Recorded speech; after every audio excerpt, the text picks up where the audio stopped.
Otter Player Podcast. Yep, it's not Gateless. I remember. I remember, damn it. Okay, so episode 10. Real talk, we don't have a lot of stuff to talk about, not gonna lie. It was a simple week. I mean, it is still Final Fantasy VII Rebirth week for me. Um, I'm stuck in this game, like, so many stuff to do. But who am I kidding? We all gonna dog on innate. That's for sure it's coming. Too bad Morgan is not here. Nor is Nelson. I wanted that take. To hear that take. But yeah, let's jump to the intros. Weeb, my man, we're gonna talk about Innate and his demo. But how are you and what you been playing? We sure are. Yeah, I'm good. I've been playing Infinite Wealth still since it's a long Soccer. ass game. Yep. Soccer. I mean, somebody has to play the goat, right? That's facts. Yeah. Yeah. So yeah. So But how far are you? And Uh, any surprises with the game within the game itself? I'm yeah, I'm at chapter 12, I think near the end of it. So it's like two more chapters. And then going for the plat, which probably shouldn't take me that much time since I got most trophies already. Uh, yeah, I mean it's treating me fantastic. I mean I love the story. Still sort of trying to figure out what the main villain's end goal is. So that Oh, keeping a tight lip on that until the end, I guess. I see. Um, Yeah, I mean, I love the personal touch to it. The characters, their interaction with each other. The party they build and the relationship they have. Like I love all the small bits of banter you have with each other, the skits, the food conversations you have. I mean, it's absolutely a masterclass of doing RPGs with parties.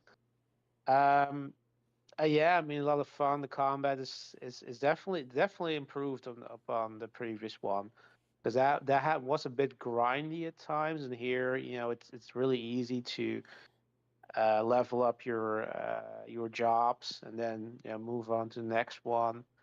And there's a lot of fun with trying different strategies with enemies. There are a couple of annoying enemies that like I've noticed that if you're fighting some enemies that are sort of high level or your level, so you can't really knock them out easily, and then they have the ability to summon reinforcements. Those fights can take forever. Unless you're gonna spend some money on uh, using one of your what are they called? Like your Basically summons. your basically your summons. Yeah, they're the Yeah. summons. That you can make quick work of them. And I love the fact that Kiryu has like they have like both Kiryu and Casca have like their own ultimate sort of move. So you have like your special moves, and you can use like these essence attacks where they do these really crazy, basically magic attacks, right? But you also have their own unique ones. And Kasuga is sort of like you can do like a impromptu essence attack with your party members, and Kiryu can just break out of turn-based, where he just fights in real time. So sort of they've played with it because Kiryu is sort of weakened uh, in this story. So he suddenly also starts fighting turn-based because of that. But sometimes he gets his vigor back, and then he decides to go back old school. I love how they've done that. Um, yeah, I mean, and yeah, the dungeons are also a lot more fun this time. They're sort of more they're sort of procedurally generated in the sense that you can see like the maps are somewhat random, but it's not as tedious as they were before. Like you just have these stages, and there's like a midway point where you fight a boss, and then you can go back outside, and then come back again where you left off. So they've done a lot of things to make it more streamlined and less frustrating than the previous game. So they really, you can see that they learned and took the feedback and improved it in every aspect. Yeah, I mean it's a hell of fun, and yeah, I'm just gonna tough it out maybe tomorrow, or otherwise maybe a few more days, and then I'll hop on to Rebirth. I see, I see, I see, I see, I see. And Nate, we hate you, but thank you for hosting the show. What you been playing? Yeah. Obviously, a combination of a couple things, but yes, I of course I did get to play Stellar Blade shortly, uh, Ah, before they revoked the licensing for that expeditiously. Because of course, as everybody knows now, it was an accident. They didn't mean to put it out. Um, and yeah, I had some fun with that. I'm also obviously playing Rebirth, as me and Morgan were playing Remake on the run up to the release of that, and it has been head and shoulders 110% better experience than anything Remake offered. So, yeah, a lot of the issues I had in that um, have been improved upon dramatically, especially with Cloud's combat being so slow and him, essentially feeling like he handled like an M1 Abram tank or whatever, versus now actually handling closer to the way that he does in actual cutscenes and moving like he should. Um, and overall, just I mean, the aesthetics in a lot of the places, the environment, the way you're moving around, a lot of that stuff has been uh, pretty fun. I'm also still playing through Persona 3 Reload, which has been phenomenal. Um, so far, the remake, they did a really great job on that, what as chapter well are you in as that. Rebirth? You said what? What chapter are you in Rebirth? I'm extremely early on. It's not even worth mentioning. Mm-hmm. Yeah, Okay. but Okay. yeah, I'm also playing Unicorn Overlord as well. So yeah, Oh yeah. Did yep. you get it on on Xbox or what? No, I was joking about that in chat. That someone Oh, else. okay. Cause I was confused. I was like, what happened for you to get it on Xbox out of all platforms? Yeah, I was explaining someone else wanted that and that they Yeah. didn't pre-order it, which I thought was ridiculous, knowing that the game is already niche. Then it makes it worse because they wanted it apparently on Xbox, which they know is even more niche, but they didn't pre-order it and then somehow expected them to have it physically. Yeah, It, that, especially if that's your, what you call it, your focus, you gotta pre-order something, you gotta make sure it's physical and for Xbox if that's what you want. yeah, I don't know why they were expecting anyone to actually carry that game. I mean, that's the number one rule.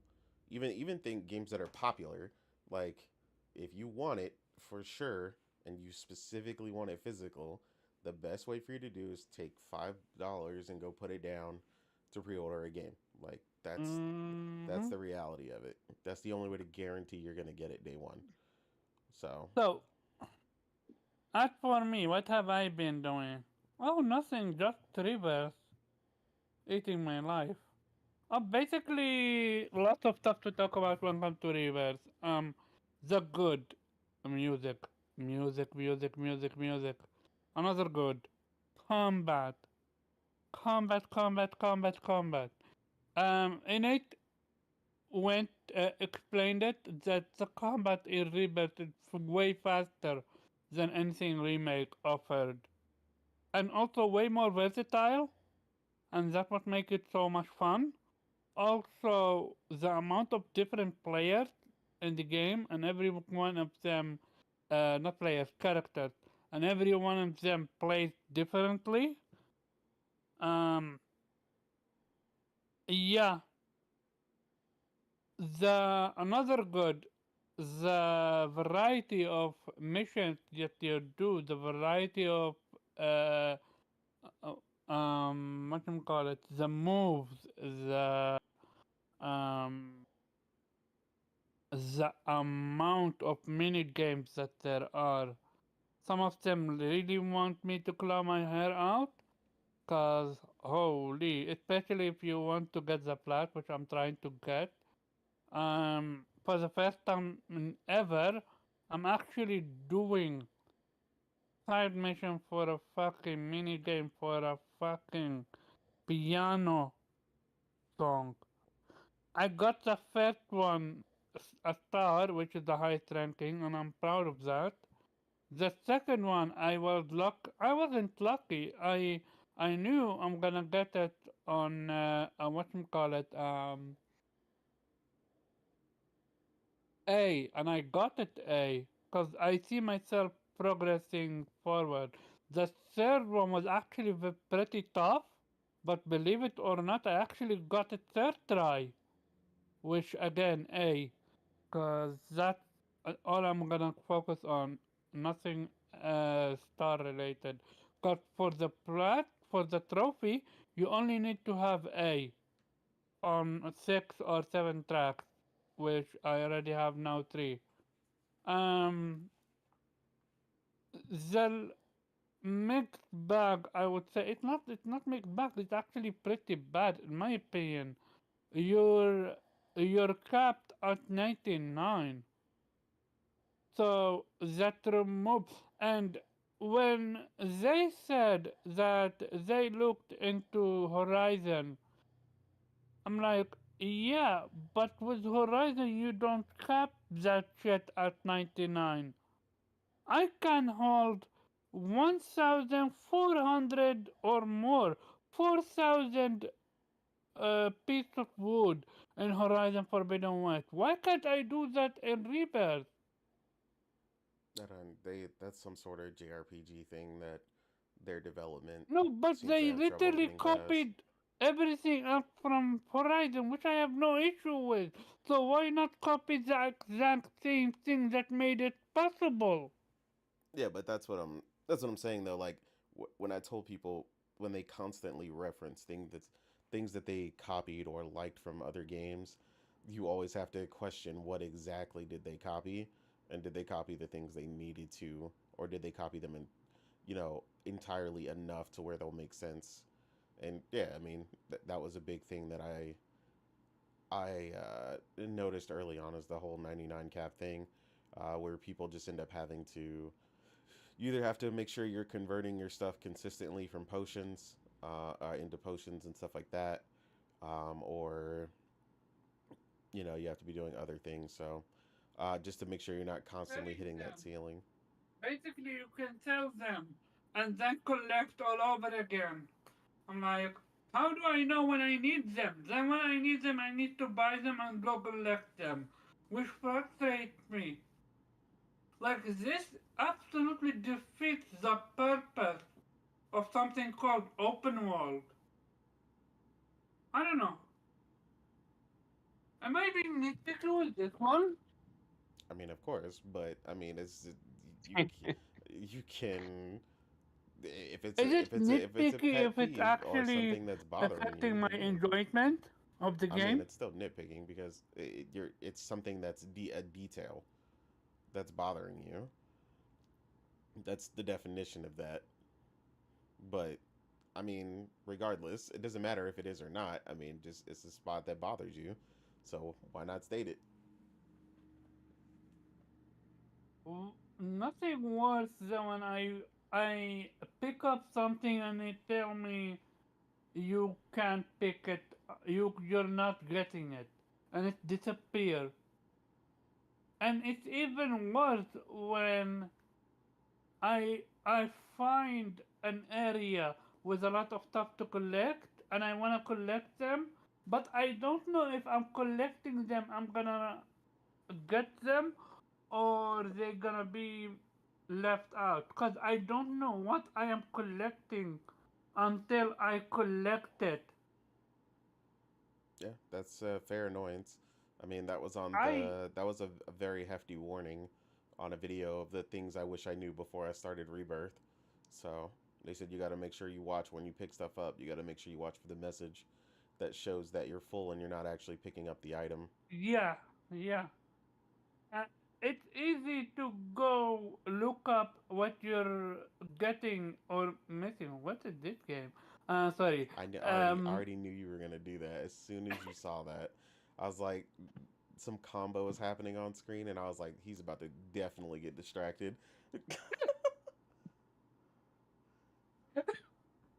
Yeah, I'm a trust me. simple guy. Yeah, I see I already gameplay. knew. Okay, touche. But going back to it, why this frustrates me? Because I'm loving the game so much. Because I'm investing my time, only for my time to be wasted. I don't know about you guys. Oh yeah, I actually want to talk a topic with you guys. I told Morgan about last week. I didn't put it in topic, but it is going to be a topic. We're gonna start with it. Um, I but I don't like my time wasted. I love for my time to be wasted if I'm having fun, if I'm getting something out of it. Like fighting a hard boss million times just to I get him and beat them, I love that. That's my jam. But looting stuff only to find out that I'm not getting anything out of it, that's what makes me quite angry. So you see, And you found the thing that you think is worth your time. So that makes that worth your yeah, time. Like, for instance, if a boss is overly ridiculous or has 10,000 phases, like I can't stand that shit. I'm gonna So, understand them. I'm gonna see if I can understand them. If I can't, I'm gonna see what can I do. Can I sheathe them? Can I level up? Can I over level? But if I'm at max level and I find them bullshit and it's not needed for the plot or it's even, I try my best to get the bragging rights because I love that. It's for myself, between me, myself, and I. But other than that, I love challenging and pushing myself to the limit. But I know you don't. You love to be a whale. I know that, yep. Mr. Whale. But going back to it, so far, this is my biggest gripe in the game. Like, beside the one that I said a week ago, which is not having the ability to jump wherever you want with your chocobo, because you're a fucking chocobo, you should be able to tank the damage. Um, Not having the ability to have unlimited supply of stuff, or not unlimited, make it 2,000, make it 4,000, do something like, why are you actively hurting your players? I don't know. Um. Oh, and I already said it. So my question. I said I would love for it to be auto looting. Would you agree with that statement or no? I mean, I would like the option for auto looting because Yeah. uh, I don't necessarily, sometimes I might not want it to do it at the time because I might be near somewhere where I can capitalize on, uh, either making potions or doing something else before I, do it. And if I might need to go over that patch or wherever it is to get to like, maybe the spot to sell some of it or whatever. So not necessarily auto, but I'll take the option of auto or rather like being able to high speed pickup when I want to. I just prefer Mm. more control in my stuff, so it will probably be just Or the ability to make hold the it. button and it just picks it all up at Yes, once. yes, yes, because Yeah, it already exists when you're on Chocobo. yeah, yeah. That's fine. Yeah, I would agree with that. Yeah, so there is that, and there is also what did I want to say? I genuinely want to talk about something, but I forgot. Damn it! But it was important. It was on the verge of auto looting. Um, well, yeah, because you can't have the ability to combine loot only when you're on Chocobo. I'm like, it already exists. Why not give it to me? And yeah, make it optional. I have no issue with it being optional. Like, okay, so with that being said, I'm gonna jump into the first topic. Cause this is the first topic. I actually wanted to talk about the passing of Akira Toriyama, but this is a very important segue for what we're talking about, which is um, quality of life improvement. Oh yeah, and I remember what I want to talk about. Reapers have an amazing quality of life improvement. When you fast travel, it asks you, do you want to fast travel with your, do you want to arrive walking or on a chocobo? When you have a chocobo summoned, you can pick up chest at your with your chocobo. Like that's massive. That's not something you could do in 16. So they learned. Like the ability to not need to get out of my chocobo to pick up loot, to loot up chests, that's for me. That's a quality of life improvement that I do love. Yeah, I mean they've clearly learned a lot and incorporated a ton between the two games.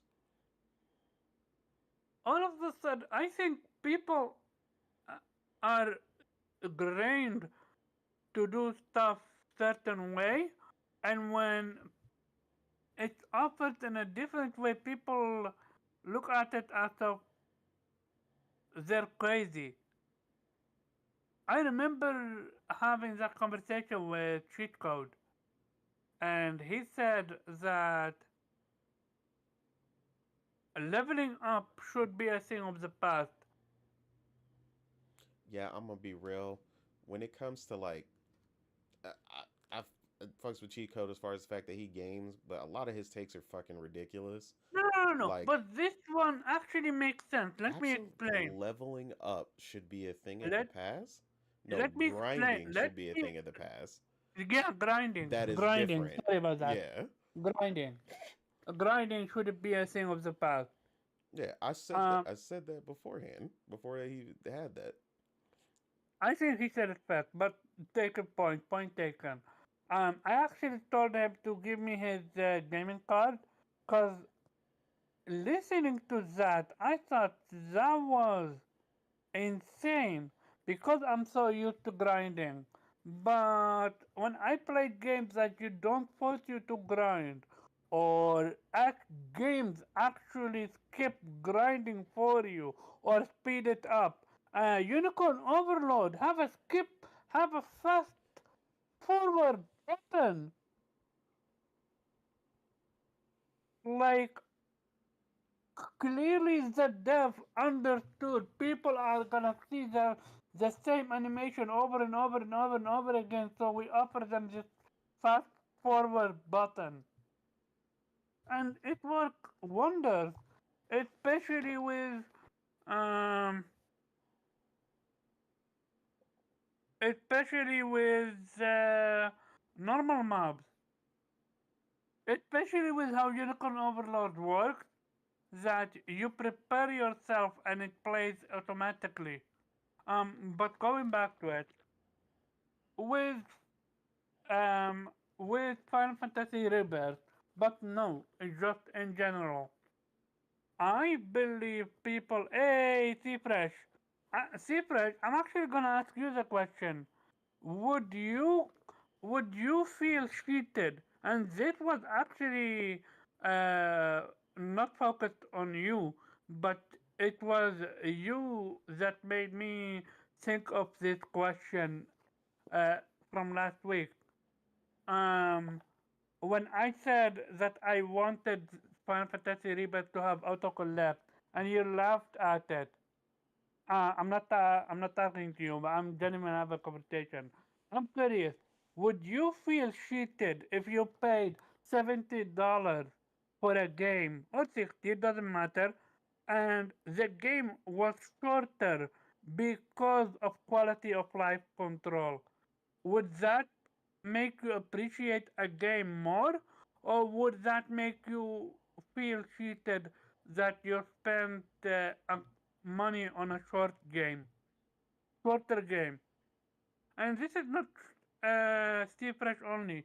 Anyone can answer this because I'm genuinely curious. I'm gonna start with you, Weeb.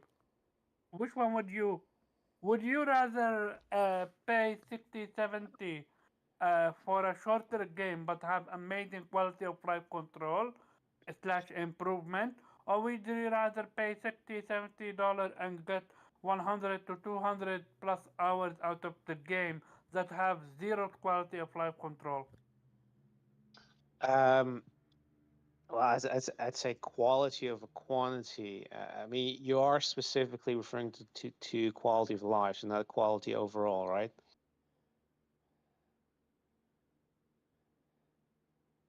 Hello,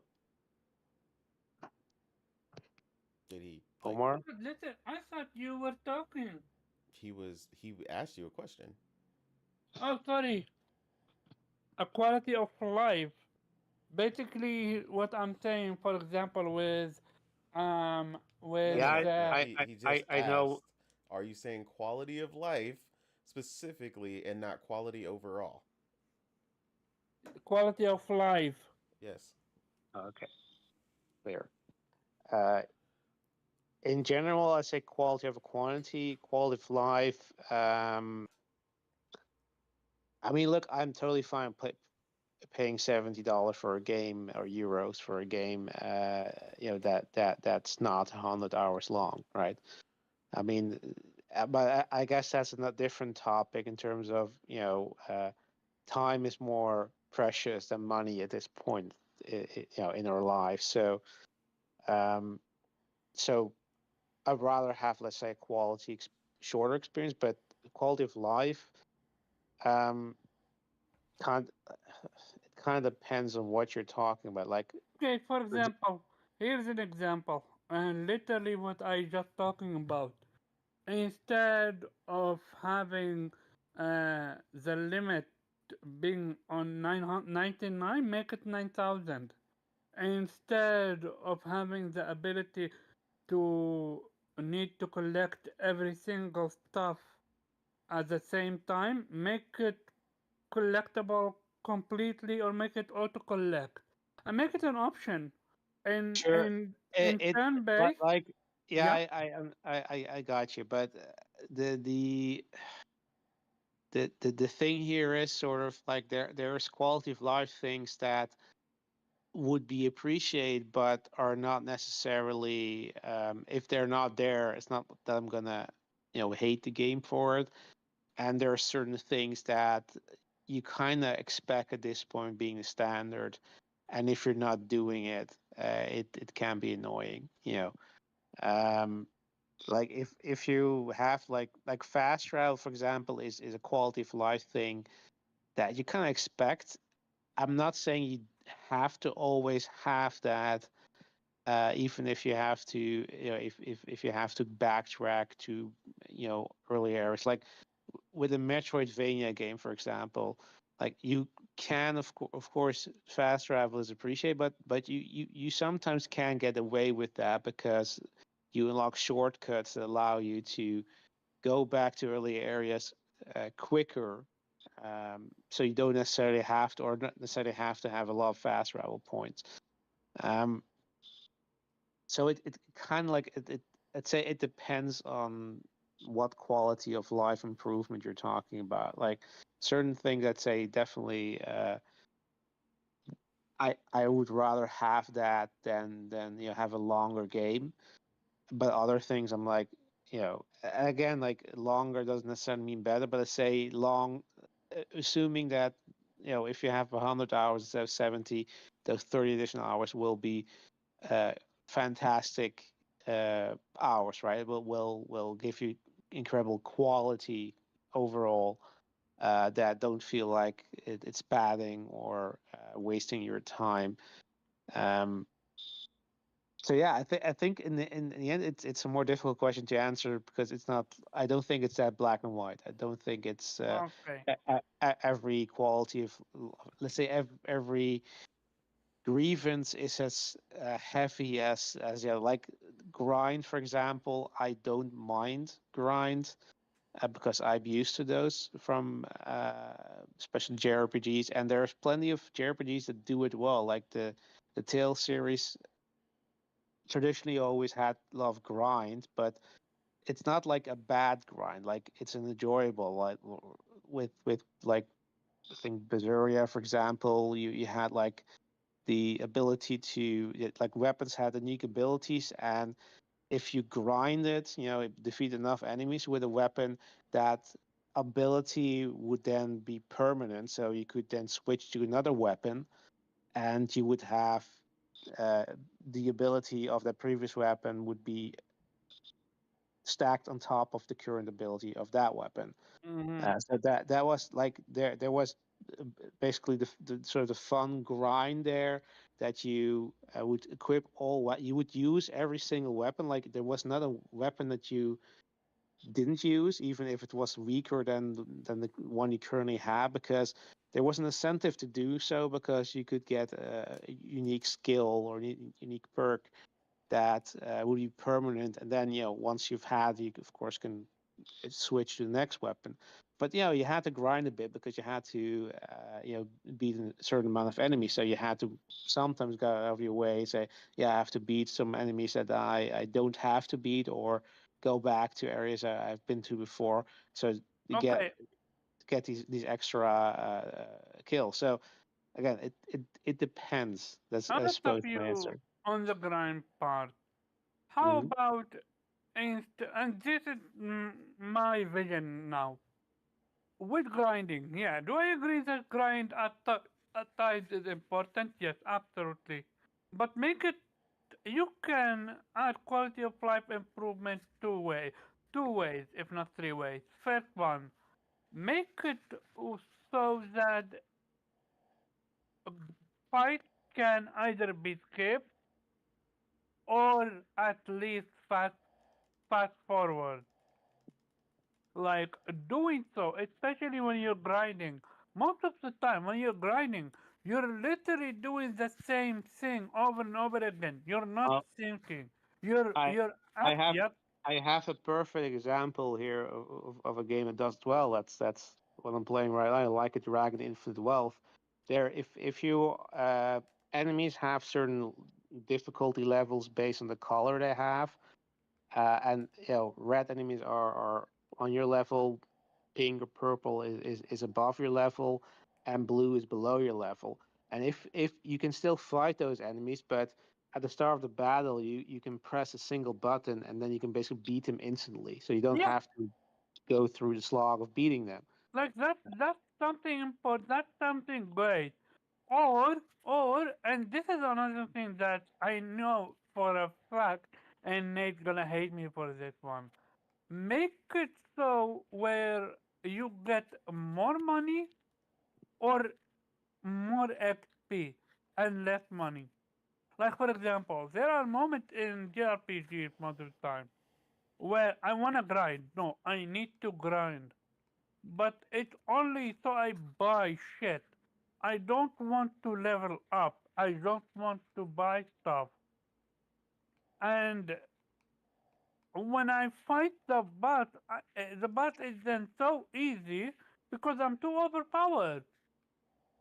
Not because I am bought something important. No, I just bought what's needed because my level is too high, and that I think it can be remedied with what I just said.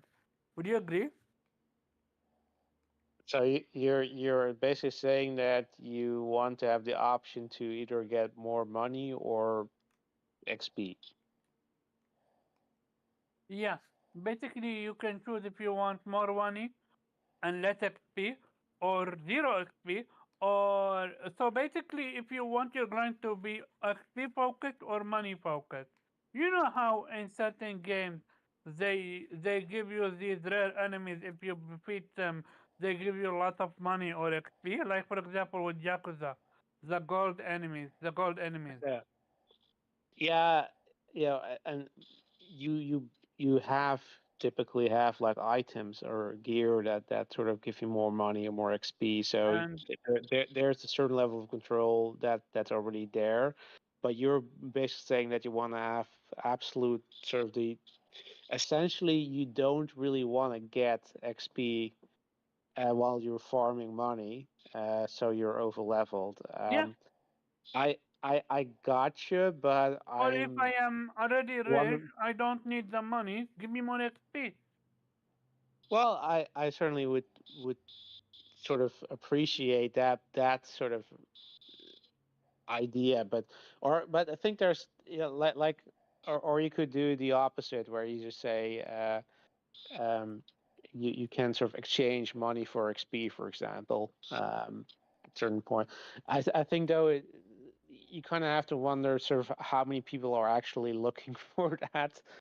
Because you could Trust also me, no, kind no, no, no. Trust me. A lot of people just they don't talk about it because we are so used to the um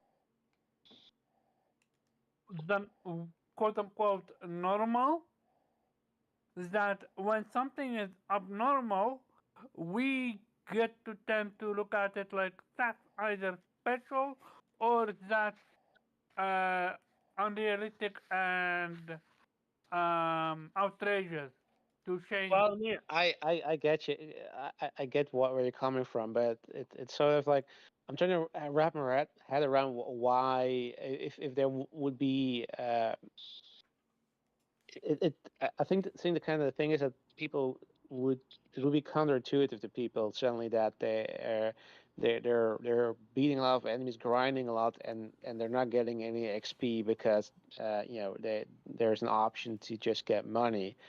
Um, so yeah, I think it would be a hard sell for developers to implement that, knowing that that's not what people expect, right? I have the Um, feeling that's super easy to implement. I'm not saying it's not it's hard to implement. I'm just saying they're it's unlikely they're going to implement that because they're probably not expecting people to have a high demand for that. But I certainly see that they could do more with sort of balancing it. That you're not too over leveled, for bosses.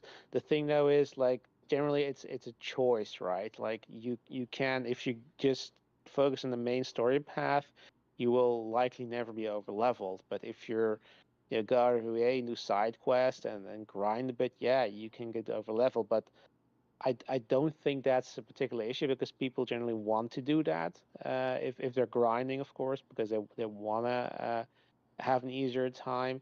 And yeah, if you're doing side stuff, yeah, I mean it's obvious that it's gonna give you a additional experience as a reward. Though I suppose you could argue there could be game design where you say, instead of giving you more XP doing side quests and sort of breaking the game for you, maybe they give you other things, I mean, like you say, money Omar's or just explaining it poorly. There are items in a lot of the games where you can optionally just take one away from the other. So you're like, I'm done with XP. I want money. I'm grinding for money. So I'm going to give up my XP for double money. Or I'm going to give Yeah, up my thing. It's just an item. It's not even an inherent trait for the yeah, game. It's sure, just sure. like an item.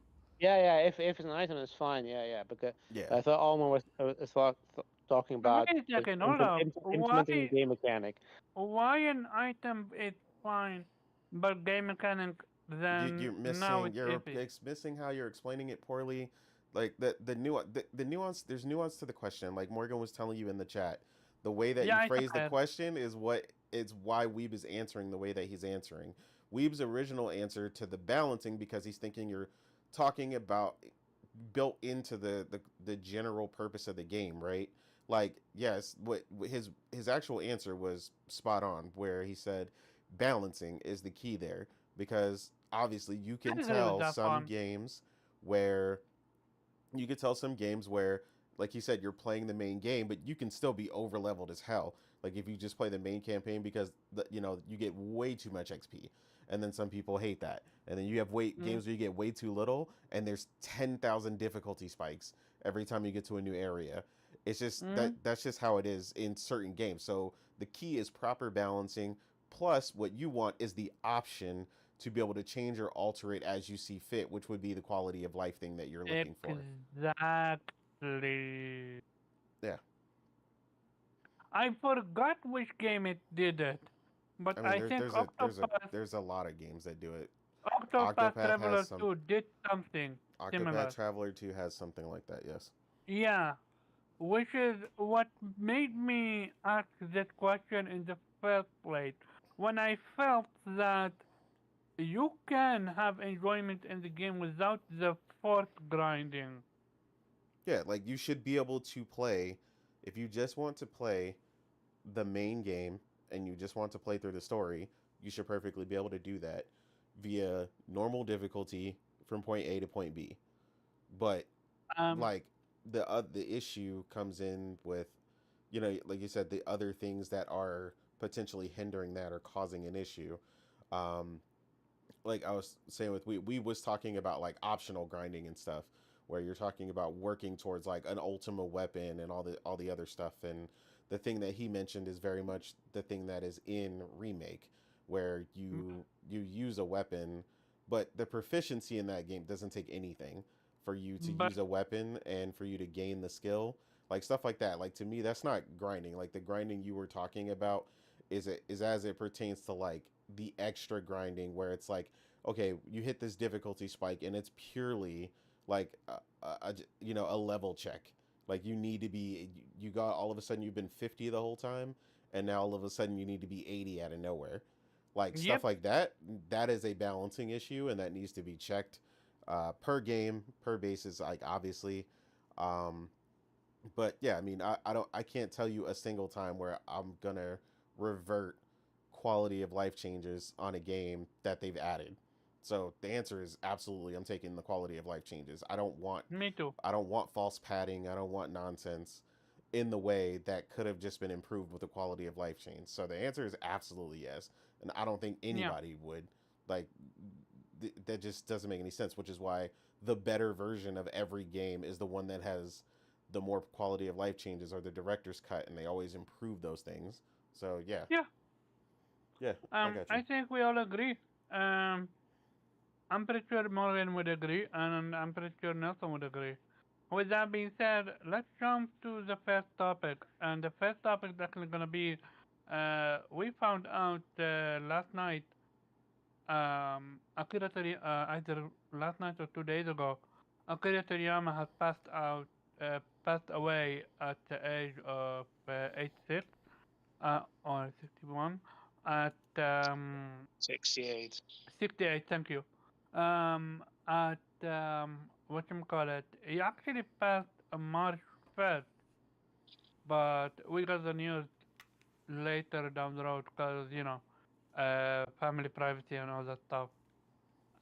And this one hit home because look, I had no idea 99% of stuff that I enjoy is from Akira Toriyama or that influenced by Akira Toriyama.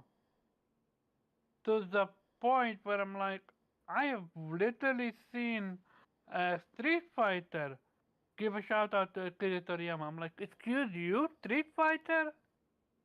And people are saying that Tekken is a lot of Tekken characters are modeled after. characters from DBZ, and when you look at it, I mean, it can be. I'm not gonna make my judgment on it because I have no idea if true or not true, but they are awfully similar. I know for a fact one author have modeled his own project uh, because of Toriyama is none other than Oda, Ashiro Oda, which we've seen with Wano with Oden and his family, with how he paid many times respect to Akira Toriyama with certain moves or certain character traits. So this one is painful, even for me as someone that most of the time is not affected by celebrity death. Um, my biggest moment for me with DBZ that I can think of is Gohan going to Pertain 2.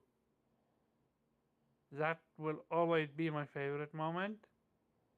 I think that's like Mm, almost a ton of people's favorite moment for I think a lot of for them reasons. might be Goku going Super Saiyan in general, Well, no, I mean which I saw that as like a lot of people's favorite like on my timeline, uh-huh. and I've drawn What that personally about 20 times when I was in school. So nice respect.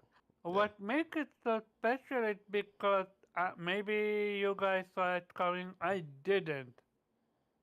I I mean I just think actually it's a saw. very key pivotal moment in the series where something really mattered at that moment, and like you got to see the growth in the character and just kind of everything that took place around it, before it, and then the fight and stuff that happens after it. It's I think it's just a really pivotal moment, which is why it shows up for a lot of people. What I love about it is, you know, when Goku and Gohan comes out of the training chamber in their Super Saiyan form, not they don't remove it.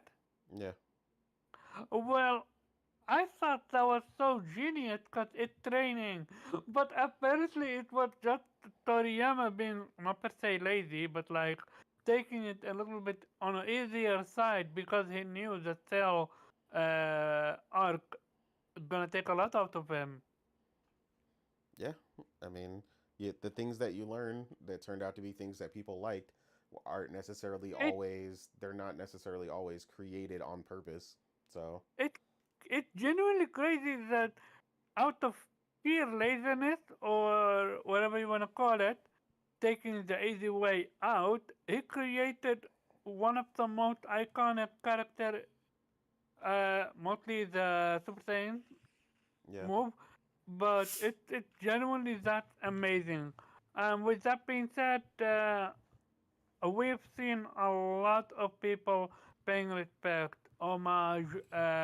We have seen mangakas doing so. We have seen video game developers doing so as well. They did one with Final Fantasy 14. Uh, the same one they did for the mangaka Berserk. Um, my question is gonna be, what's your favorite moment that you remember with DBZ?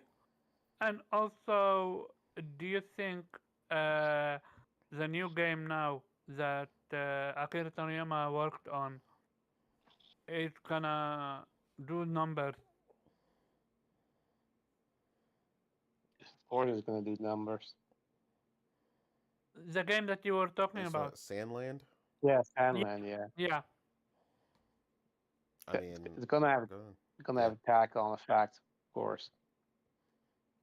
yeah, I agree. I mean, I think it's how many numbers? I mean, I don't know, because a lot of people are purely, as I've stated before, with a lot of people with when it comes to anime, are purely DBZ fans and don't necessarily get into a lot of his other work. Like a lot of people don't even realize a lot of the other stuff that he has worked on.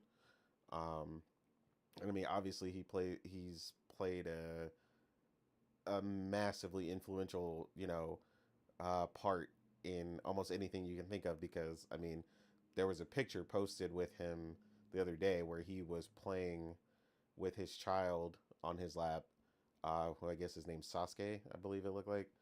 Yeah, Um, apparently he named his and actual. well, yeah, I mean it was forever ago, but his child is playing with an Intellivision controller, like, like for you to be like your child to be playing with an Intellivision controller, and you were already, you know, that guy. Like you're talking about literally being at the very beginning of anime and video games really popularizing. So I mean, like he's literally been doing it since since before a lot of us have even been born, or right as we were born.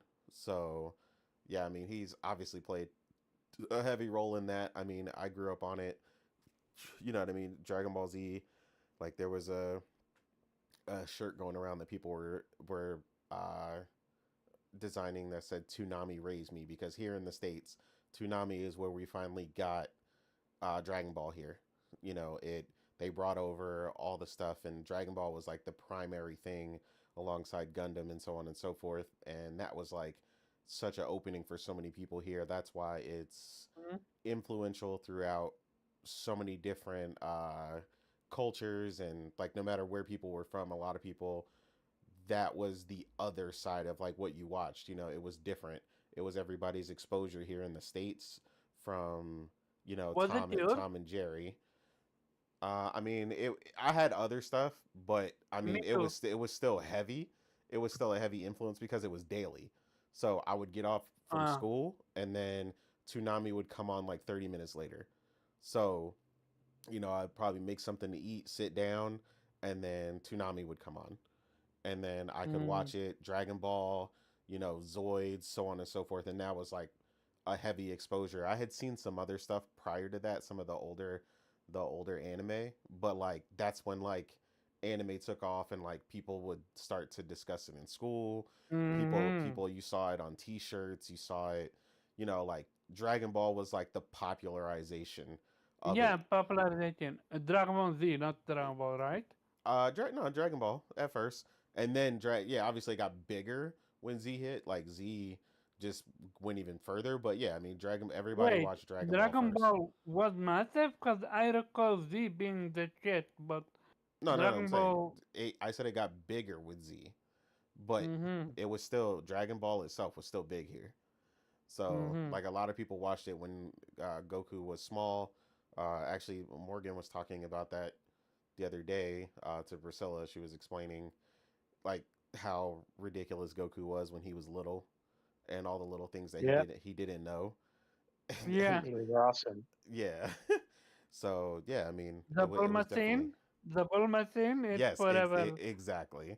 That Yeah. she was explaining that to her.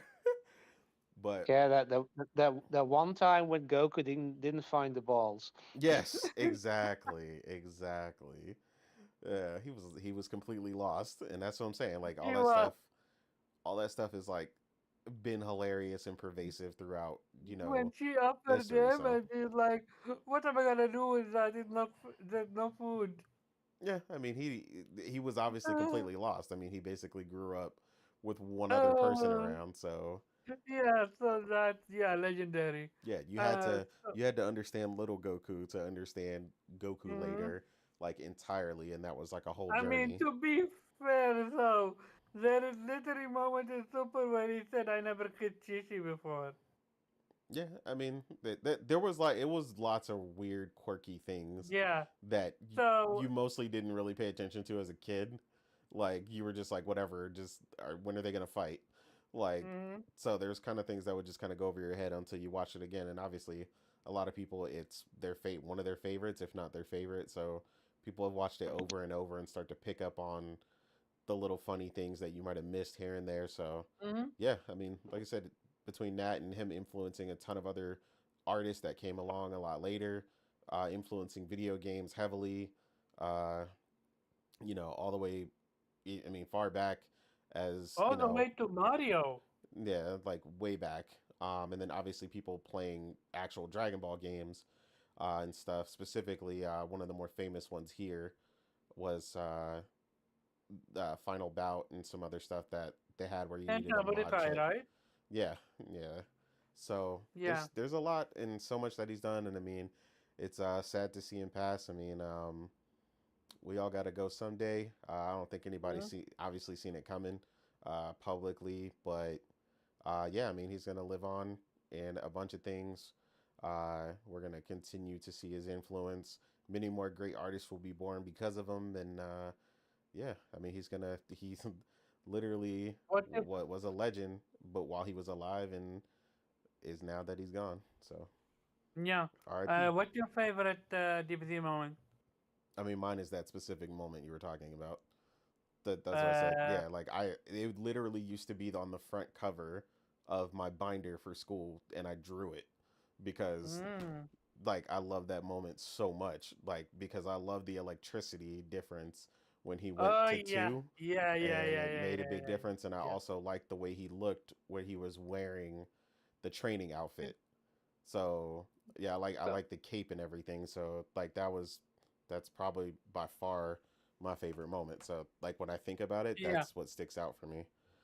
yeah. So very quick uh, a trivia about me.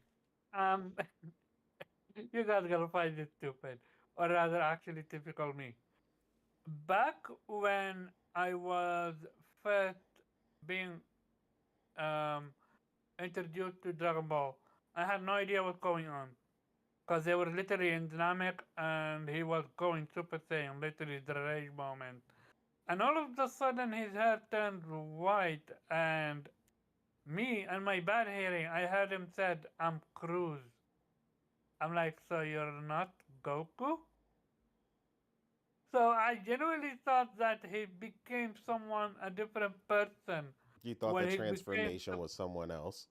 No, no, no, no. I thought that when he became Super Saiyan, he became a different person. Yeah, Like and went from a Goku to became Cruz.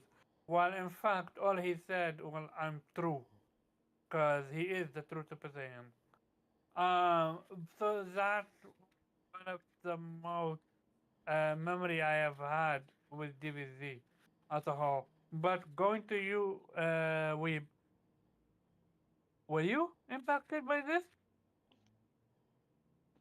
Yeah, I was definitely shocked by this because I mean I love the work of Toriyama, and yeah, I mean it's no understatement of the influence we've had on the manga anime industry and beyond. You know what he's done and what he's influenced, and yeah, it is shocking. I mean you kind of expecting, yeah, it's always a shock when somebody suddenly passes away, but you're kind of expecting him to, just always be around. I mean, he wasn't like, that old.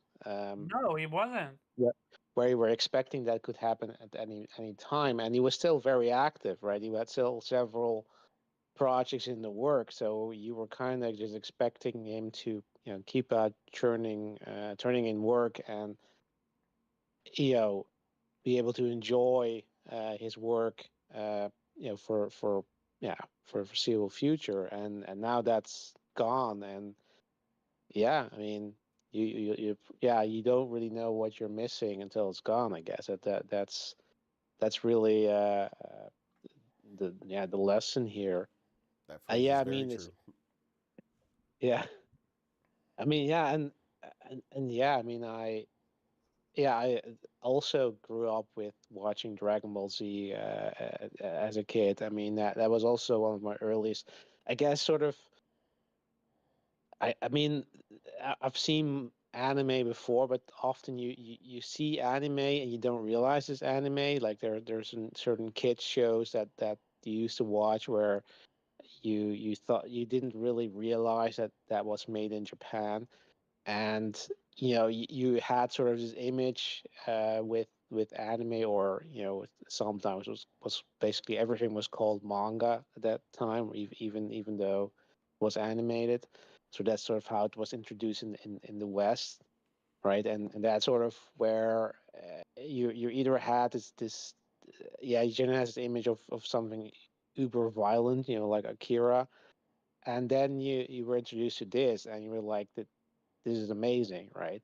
And sort of this is why anime is such an amazing medium. Where these days, Western cartoons have learned a lot of it. They've adapted the style, and have learned how to uh, be more literally animated, right? With how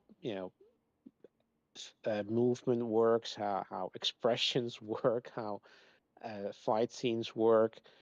But yeah, I mean, it was an iconic show, still is, and technically still ongoing since Super is still a thing. And yeah, I mean, personally also, while I first watched Z, I also later on watched the original Dragon Ball. And yeah, I actually think that's probably the peak of Dragon Ball, because it's so incredibly funny, and it actually at that point it was still about pure martial arts, right? There's sort of Mm, Yeah, I not agree. not everybody was able to just throw out balls of energy every single direction. That was sort of like a special thing, and that kind of made it more special and made it more fun and made it more exciting. And actually, I'd say that if I had to choose, probably my favorite moment would be from Dragon Ball, not from Dragon Ball Z. Like I think my favorite moment was when he uh, defeated Tao Pai Pai, or General Tao, I guess was the English translation. Because I mean that character was so amazing, at the same time hilarious, but also like the dude literally killed somebody with his tongue, right? That's just the most most badass thing in the entire series. Um, so yeah, I mean, yeah, and Doctor Slump is obviously also something he's famous for. Yeah, the Dragon Quest series, right? He did the character design for that. Chrono Trigger. I mean, his influence. the the mecha game Sakura something. I forgot what it is. Sakura Wars. Sakura Wars, yeah. He did the design for that as well, if I remember correctly. Oh wait, Uh, that was Toriyama. Yeah, I don't No, remember. wait. I don't know if that was specifically. That was Kishimoto. No, yeah, Kishimoto. Sorry, it it went no, together. I think it was Kubatita. He did from the Bleach author did that for the last one. Yeah, but yeah, I Okay. mean that doesn't matter now. But yeah, I mean, yeah, like I said, the influence he had, like how often the Dragon Ball's referenced. I mean, if you ever watch Gintama, you know that like it's a reference in every odd episode basically. And all the indirect influence it had on uh, how you do shonen anime, how you do fight scenes and martial arts scenes, and the expectations people have of that. Uh, but yeah, I mean, yeah, there's we could go on for hours about Toriyama, but he was a legend. He will always be a legend, and yeah, he will be missed. And it is a sad, it was sad, it's still a sad day, knowing that he's no longer here. Yeah. Okay. Um, let's come to the chat. We have Abdullah Al Ansi. Shout to you. We have Morganing, Antifresh. Going back to it. Yeah, it's sad that he passed, but uh, he is super mm, immortalized with his by his work, and it's sad to see him go. Rest in peace. Jumping to Things the yeah, jumping to the first actual quote unquote topic. Innate. This is a new wheelhouse. What's happening with Yuzu? Oh, yeah. I mean, essentially, they got dismantled. I mean, from the inside out. they,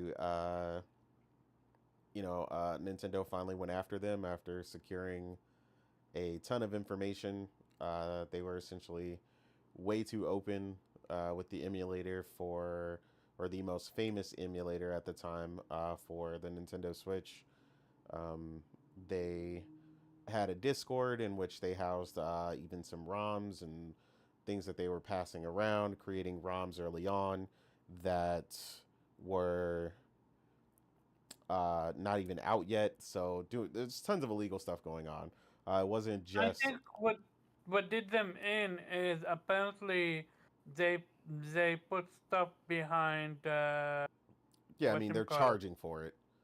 So, Patreon, right? yeah, you can't. Yeah, you can't. Once you start charging for stuff, you basically, yeah, you're charging for someone else's work essentially Yep. as the base, and then that creates the most legal action. That's why you'll see a lot of ROM sites and stuff like that. They say that they never actually personally host the ROMs and stuff like that.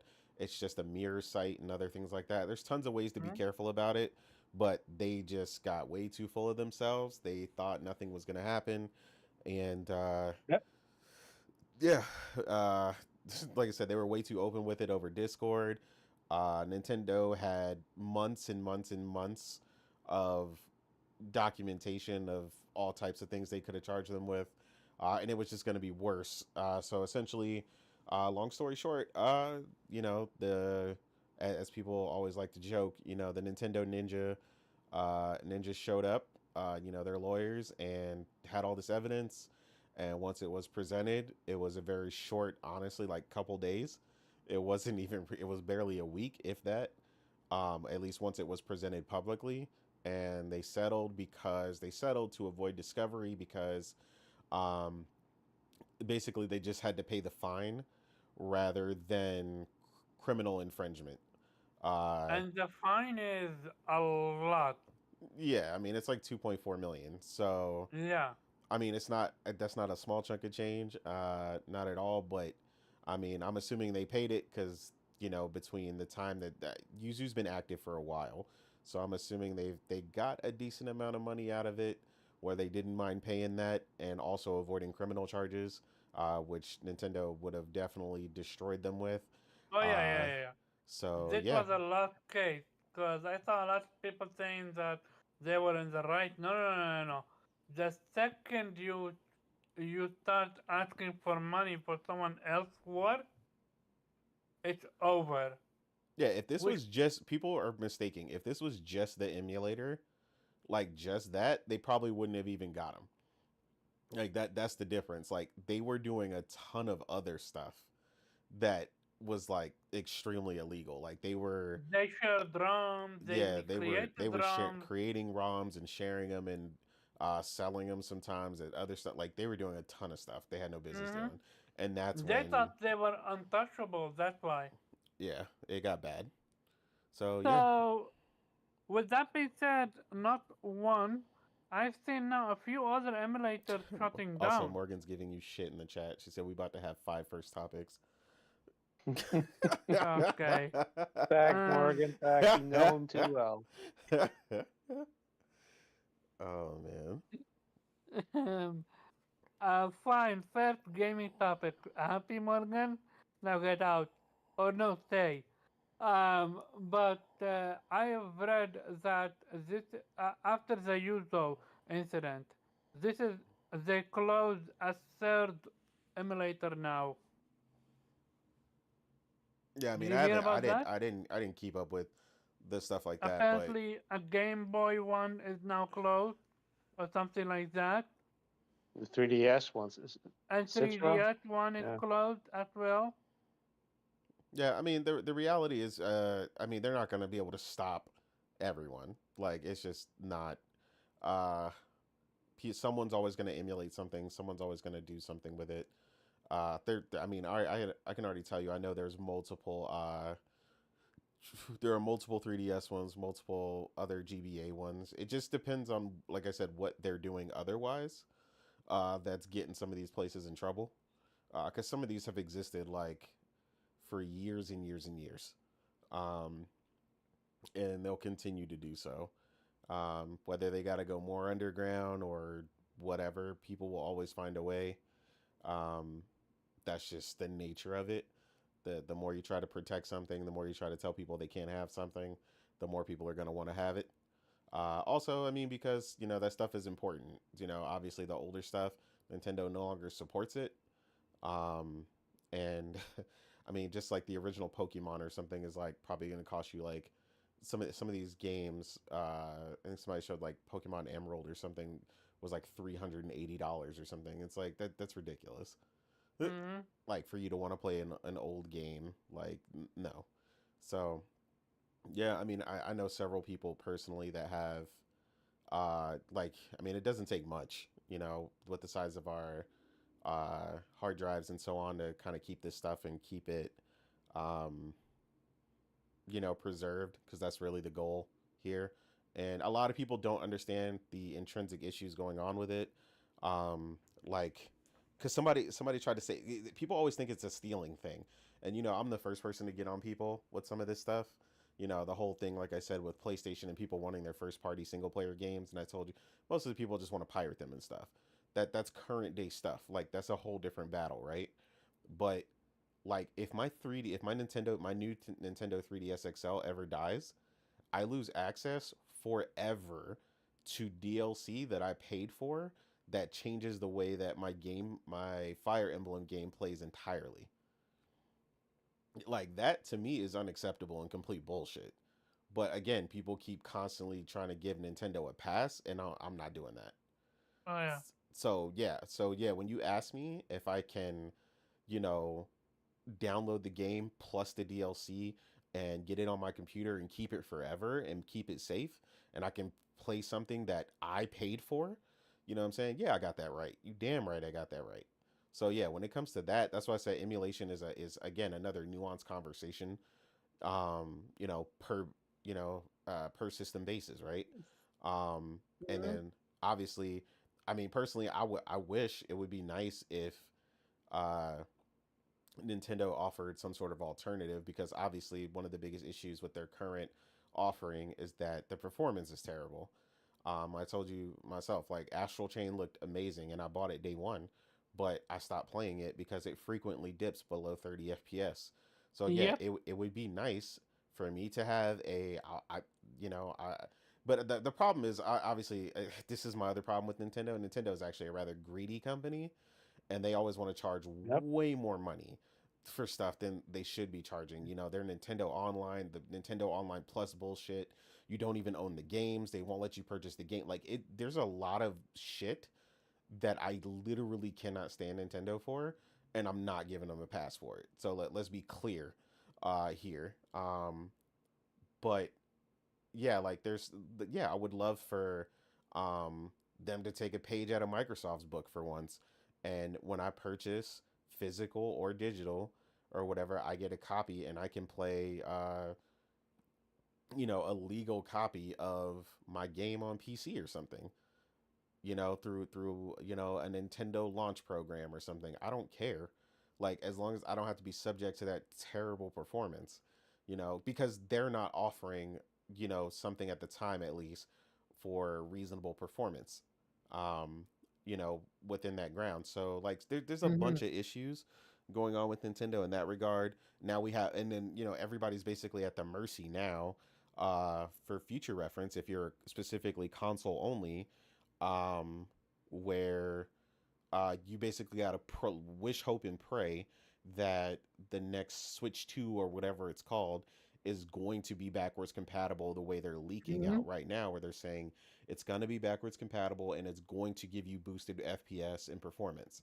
Like, yeah, we all hope so, but the Mhm. reality is we know Nintendo is usually not that nice and they're usually not that way because they know the fan base that they've created, unlike the fan base for Xbox fans with Game Pass and stuff the way they are now, Nintendo knows they can charge whatever they want for a lot of their fans, and they'll pay whatever, especially when it comes to Mario, Zelda,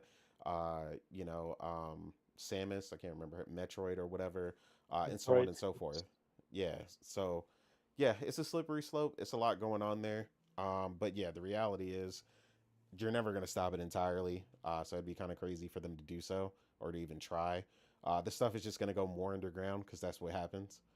Um, and you find other places that have it, other places that, are essentially going to just bury it further and further, and you'll just see less and less YouTube videos and stuff telling people how to do it because that's really where the popularization of it is coming from. Um, where the exposure is coming from. They're linking stuff and telling people where to get it rather than just explaining how to do it. And that's really where the exposure is coming from on that end. So, yeah, I don't know. It's a nuanced conversation. There's a lot to it, but yeah, Mm. that's essentially the battle that's going on that front. But the death of it, no, because that would be like the death of piracy.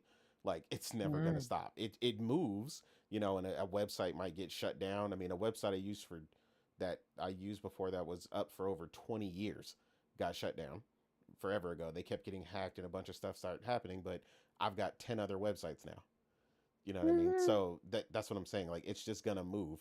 A website where I read manga on, they got shut down.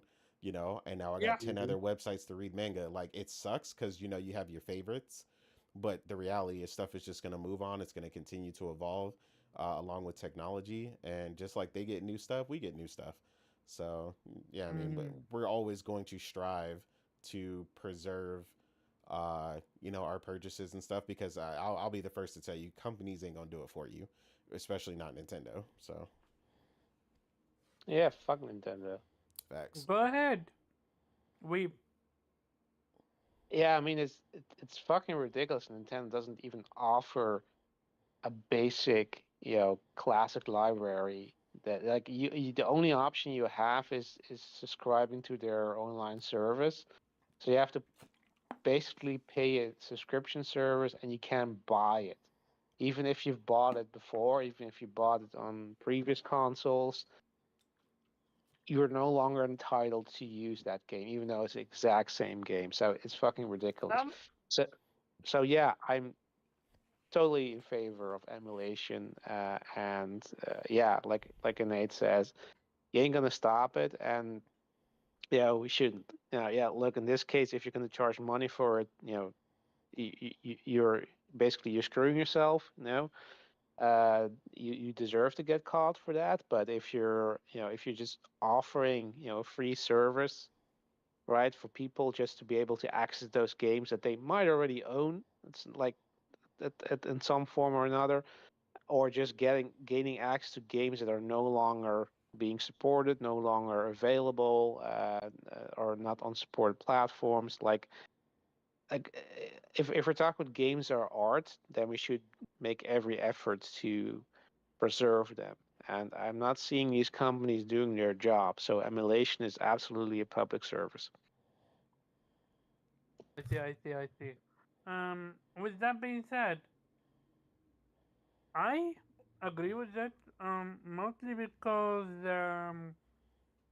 we've seen what companies can do whenever they want with the Terrorblade demo. How they killed it literally after people already download it and own it. And they can do that with with our games. So all digital is terrible. Gaming preservation could be a thing, but sadly, companies either use it for cloud or they don't use it make use of it at all. Well, they choose to That overcharge you and stuff, and the reality is it's never going to be quote unquote I guess centralized until and it sucks. And I always say Europe because they're the only ones that ever do anything about this stuff. Like the American Trade Commission and stuff, like they don't do shit. But like the I could see something where the European like Trade Commission or something, if it ever is brought up to them, would try to manage some sort of universal um archive essentially that you would have access to for all these things. Like this is the only way you're really going to stem it, you know what I mean? Is by giving people a generally accepted legal way to get these things that is price appropriate. Like, yeah, I mean, people would spend, $5 to have forever access to Pokemon Red and Blue. You can an app on your phone, an app on your PC, this and that, and you can play it once you've got it on your system, you could play it offline or whatever. Um, Essentially the way that Steam kind of manages its libraries very well. Um, but again, no one's really kind of tackled that, and it's so many companies involved, and you got to deal with so many different ideals and whatnot, and that's why I say it's got to come from something like a body of government as far as like the trade commission or something in order for like consumer rights, has to basically essentially take over in order to preserve our access to these things and not make it something where it's becomes so astronomical that people can't play it, you know what I mean? One of my biggest things that I hated for the longest time is like people's ability to play some of my favorite games. If you physically wanted to play those games, it'd be insane. Like Suikoden 2 was over $300 like when I was like by the time I was in high school. Like, and I had only played it when I was in middle school. Like it was already expensive. Like it was already that rare. And it's like $300 for just to play, a PlayStation 1 JRPG. Like I love it, but people essentially take advantage of that stuff, and you're talking about something that's like a digital medium. It's not a baseball card, you know what I mean? That's like just going up because people are just valued it. Like people are just literally taking advantage of it because of the scarcity. Um but it's ultimately just a digital form that the value is what's on the disc, which could be alleviated by so many other means, which is where emulation came in and took that up. That's why it hasn't really been an issue for so long, because emulation has taken that upon them and done a great job with it. But yeah, I mean, the reason emulation is such a heavy thing and all that is because no one has ever taken a centralized focus to actually try and alleviate those issues. Thankfully, obviously we sometimes get treated to things currently where I'm super excited, obviously, for everybody to get to play Suikoden 1 and 2. Like I said, 2 in particular being my second favorite game of all Mm-hmm. time, especially stuff with like Morgan now being a really big JRPG fan. For her to get to go back Mm-hmm. and play one of my favorite games of all time and see why it's such a big deal to me, and have it modernized, yeah, I mean, we'd love that, but every Can you company is not going to imagine do that. if she can play Xenogears? Yeah, I mean, it's a hope, in the future, but that's what I'm saying. It's like you got to hope versus, hey, let me get on your laptop and open up an emulator and let's go. You know, it's like that's one of those things where you got to either take it into your own hands or you got to hope and pray for years that they're going to, bring it into a modern source that's, decent and easy for access for her to play. So, you just never know what they're going to do with it. Mm-hmm. Or Um, better yet, Terranigma, Yeah, I know that's which your ne- which jam. is never which heard is of it. also which is also pretty much only available to you by emulator. Hmm. Considering the game was never released in the U.S. because NX, the U.S. branch at the time, went bankrupt Yeah, there before you they go. could Mm-hmm. But you release can it over there. you can play it. Can you play it in English though? Like there's an English version. Yeah, yeah, it was released in Europe. Okay, see, yeah, there you go. Yep. I've got games. I've got Okay, games like that now, so I completely get what you're talking about. so going back to it. Shout out to Abdullah. He said something very and not interesting, but like very true and very fun. He said there is a saying in my language, in Arabic. What's forbidden is desired. الممنوع مرغوب. ممنوع means forbidden. مرغوب means desired. Yeah, I mean Uh, that saying is very true. he also said, I wish Nintendo do like Sony, release some games on Steam a year or two later. Yeah, that would be nice too. He also said, I love Nintendo, but they hate me. I love Zelda, Metroid, and Fire Emblem. Damn it, now I wanna play FE Pass Path of Radiance, of Radiance. Fire Emblem. He was talking about this, the Fire one from the Emblem, yeah. GameCube. Yep. Or Metroid. Omar, come on. The original Metroidvania. Right? I never played it, but I would. Of course you would. Um, Going away from it, let's jump to the next topic, which is, yep, it's over. Deviation closed. It's cut and clear. Deviations are closed. End of story. Yeah, I mean, It, it's not it's, much for us to really say about it. I mean, because we don't know what they were working we on. don't know what they were working on. Yeah, Simple. they never announced the game. No one outside of it ever seen it, as far as we know. And it's shut down. I mean, it's honestly it's crazy to see, because I mean we saw their whole building, that they got painted, and they had PlayStation controllers painted Oh on the yeah. walls and all that stuff, and I mean it looked amazing, and it just for whatever reason something didn't go right, and I mean I'm sure probably a year Hey, from now the Jason Bungie Schreier curse, will figure it The out, Bungie curse is real. something. But I mean, most likely they were working on some sort of live service FPS game, because the people Could behind be. Deviation were specifically FPS specialists. So clearly they Mm-hmm. saw something they didn't like, and to a degree where they eventually pulled the plug.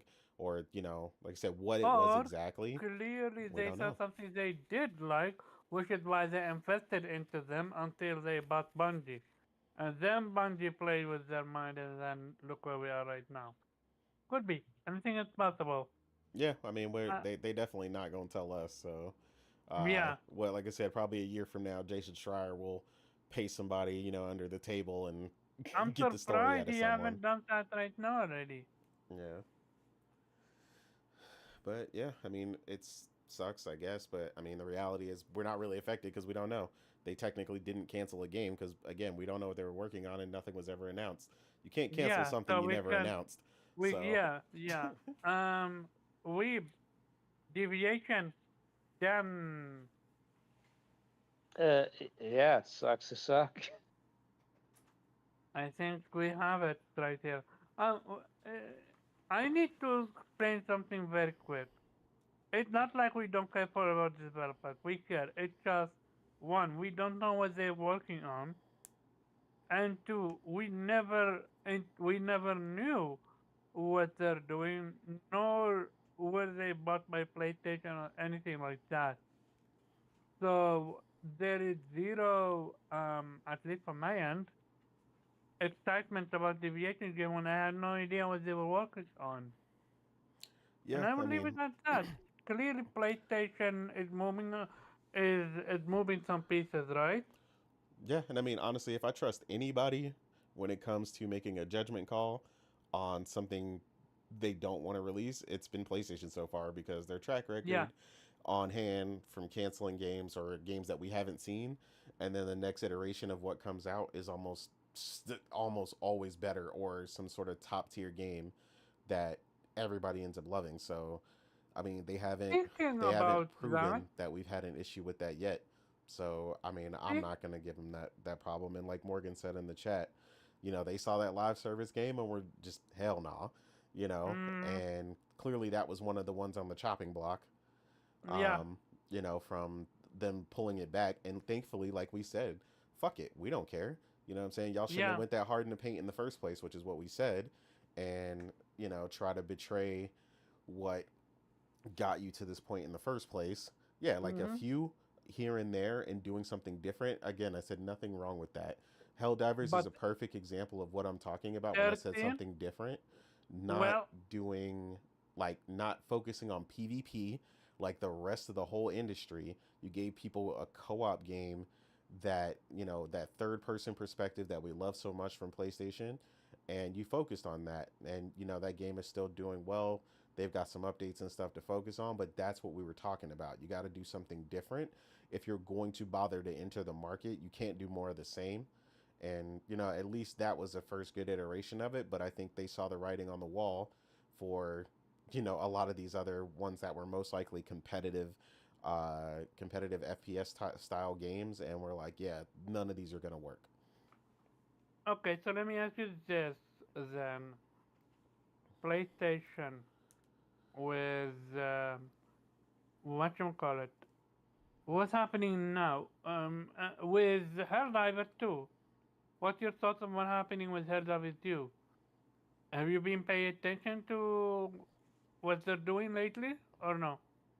Yeah, I mean, I talked about it with Morgan for a bit because obviously we're not playing it right now because we're focusing on other games. Yeah, I'm never a fan of nerfing. We've talked about that before when we talked about the reason why we love Borderlands so much. And I always yeah, tell people Borderlands focused on the power fantasy. They never, their motto is essentially never to really nerf, but to bring the other weapons up to a degree where yeah. everybody, all the weapons feel good to use rather than making stuff weaker because again, that never works. No, real talk, there were quite few weapons that were overpowered that others weren't. Like, But were they to the point. stratagems or were they other stuff? No, no, no, no, no, I'm talking about Borderlands now. Oh yeah, yeah, but that was the intent. Yeah, that's different. Like that whole Hmm. game is meant to be overpowered. But what I'm saying Yeah, that their philosophy was correct. Stop bringing stuff down and start bringing stuff up. If you're the yeah, this is what complaint I that a lot said. of devs do, they're always like, "Well, too many people are using these two weapons." Well, why are they using those two weapons? How about you make the other weapons just as good and focus on that and give people viable options so that all of your weapons are viable rather than you trying to weaken them. Then you create, if you weaken them too much, which it happens a lot, and devs admit that all the time, they slash stuff, they get too caught up in balancing, like they like to say, and they end up nerfing stuff way too much, and then it creates an environment that's not as fun, and people start dropping off in droves. Obviously, they're facing a lot of other issues besides the balancing, and I kind of feel like they focused on balancing way too fast because clearly whatever else they added in those patches is causing a massive ton of issues right now. Apparently, the game has been completely unstable since they did Yeah, that patch. People have been saying they've been nonstop getting kicked, freezing, all kinds of stuff. And I know for a fact it wasn't like that the time that we all played. In the end, once no, they it added was, the it was, 700, it was no, back not when what it I'm not. was. That's not what I'm talking about. I wasn't done when they added the 700,000. Oh, yeah, yeah. Then it was perfect. I had no problems. I didn't crash. Everybody was playing. Everybody could get in. We were all good. And then Mm. they added this patch, and then that's when shit hit the fan again. So I think they just got So too overzealous to get to this balancing patch, and they caused way too many issues. And it's going to ultimately suffer for it eventually. Obviously sales are not going to go back. And again, people, like I said, don't mind because, don't mind that initial purchase as much because it's, like I said, on PC, it's $33. mm-hmm. So that's not really much for people to swallow as far as a game that they've enjoyed and so on and so forth. Mm. But the key here is that it's a live service game, so you need to keep that player base and keep these people enticed and keep these people wanting to come back. And right now, that's definitely not going to happen. Even if I No, too wanted to many play it, games. yeah, Too there's too many many games. games, and even if I wanted to play right now, I already know it's a broken mess, so I'm not Mm-hmm. going back. And by the time you do fix it, whenever that is, we've got even more games coming. So you're getting Yeah, more and more competition when you really need now you really got to work to entice me to come back to that game because now we've already got Rebirth. We're working on, like I said, Unicorn Overlord had came out. Me and Morgan are also still playing both Persona 3 Reload and Persona 5 Royale. Then you've got yeah. Dragon's Dogma. You've got Rise of Too the Ronin. Like it's Rise of just the Ronin, yeah, Stellar Blade, like yeah, too many games. yeah. So now you don't have that window, that big Yeah, opportunity you had before. where you just got people's full attention, and that is essentially gone. So yeah, you might have the sales, but obviously the goal of a live service game is to continue that recurring revenue and keeping Yeah, people involved, and that's not going to be as strong, um, as these other games come out and you get more and more competition. So I'm just saying, just be careful. I hope they really. I mean, they're really passionate. They talk a lot on social media. Their CEO, I like nothing wrong with that. As far as communicating and letting people know what's going on, they're really good about that. But eventually, it becomes a breaking point because besides those games that I mentioned, those are mainly focused on us. From the console side, and some of those are PC as well. But then you have other games that have come out on PC. So, people keep talking about how much they think it's doing really good on PC.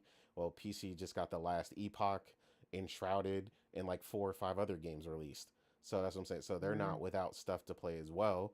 Uh, yeah. that's coming specifically for them. So that's what I'm saying. Like the You're competition is now just increasing. you're now actively fighting for players, Exactly. and you're not. I'm sorry, you're not gonna get players when you literally introduce a new mechanic where nuclear weapons now have a shockwave that auto burn you and kill you. Like no, Yeah, it's almost like I know they like people like the chaos and stuff, but like who they're the they're fuck starting thought that was a great idea? yeah, they're starting to get to the point where they're doing too much at once. Like it's like take your time, relax, focus on adding things to the game that like improve the experience and help players have more fun, and not so much of all this other stuff that's been going on. Me So Meteor shower in certain areas, okay, fun, cool. It can add to it. The mechas, clearly people wanted it, and the vehicles as well. But this nuclear, like, I will always go to the nuclear now, cause, dude, can you imagine having such an amazing run and dying like that? yeah, it would be annoying. And you just literally, because the person that died, he was the only person alive, and he literally wasted his hour, 2 hours for nothing. Like I don't know, I don't know why developers find think um what? You all sound like 10 cats. I will be turning you into the general immediately. Uh, Shit, didn't get you, but okay. turncoats are traitors. So we Turncoat. sound yes, we sound like traitors to the freedom cause, for Oh, democracy. I mean, rivers exist. I'm sorry. Morgan, fight freedom. Good luck with fighting freedom. I'm done with freedom. I don't have time for freedom. I'm sorry. Morgan's a full scale rebirth girl right now, so Yeah? I don't even want to hear it. She's been That same Morgan that was hating, that was not a fan of remake, yep, is now eating rebirth up. I see, I see. yep. She finished the grasslands and everything. What? I see.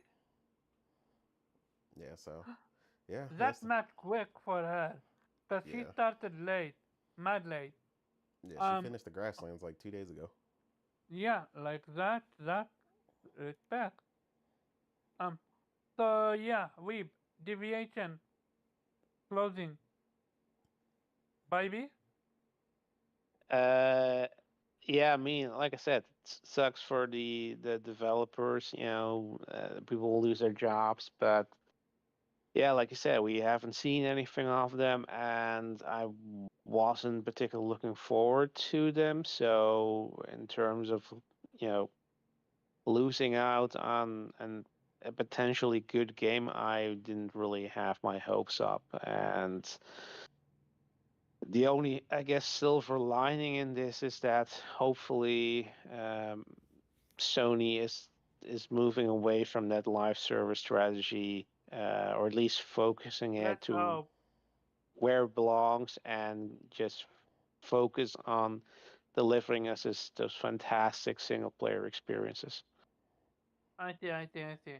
Well, I did hear people say that Rebirth is made remake to seem like a tech demo. So I agree with you on that, Morgan. Uh, Like I said, some people got it, some people don't. The shit me and Morgan, all the shit me and Morgan said was a problem. And all I'm saying is all the shit we said was a problem in remake that people said they had no problem with is changed and better in rebirth, and they like it. So whether or not they could see it as a problem, they all like the way they changed it in rebirth. So we were right, whether they knew it or not. um, what's the name gonna be called? I have no idea. Also, shout out to you, Abdullah. We are every Saturday 5 p.m. We're supposed to be 5 p.m., but then innate internet is like, nope. You're gonna need to wait a lot more for going live. Going back to it. So speaking of rebirth, Final Fantasy VII Rebirth debuted with 236, 63 copy. My bad. I was gonna say Uh, 263,000 in Japan, yeah, physical, 63,000 copies sold in Japan. physical Famitsu, specifically. physical. Yeah, That's down 22% compared to 16. A new law for the franchise country. So I one so Famitsu just confirmed sells through between 60% to 80% of shipment, meaning there are at least 20% of copies still on shelves. This will make it a while clear. And they said still the second biggest debut for a PS5 game in Japan, which is telling in my honest opinion. Um, Someone said, I'm wondering how much better this will do in the West. Got a feeling it's not going to do well as the first game the trilogy did. They said it's down 30% in the UK versus remake. So, I want to make one thing clear. Um, Final Fantasy Remake came out in a moment of the the pandemic. uh, pandemic, right? Yes, So that incited a lot more people to play and that and buy. way more people. Also Way, which is why on we've a much seen, bigger install base. yeah, but still, if you're a fan of remake, you would buy Reverse. Shout out to Toolsman, what's up? But I think Aki? it's a good reflection of how many people bought it, how many people actually played it, beat it, and liked it versus didn't. Because Okay, fair point. the perception is Fair assessment. the Fair. perception is that remake was unanimously loved, right? If you look on Mm-hmm. Twitter, but that's because the people who didn't really like it didn't really say so. And at the time, even like I told you, I didn't really vibe with it, I didn't really even play it enough for it to matter.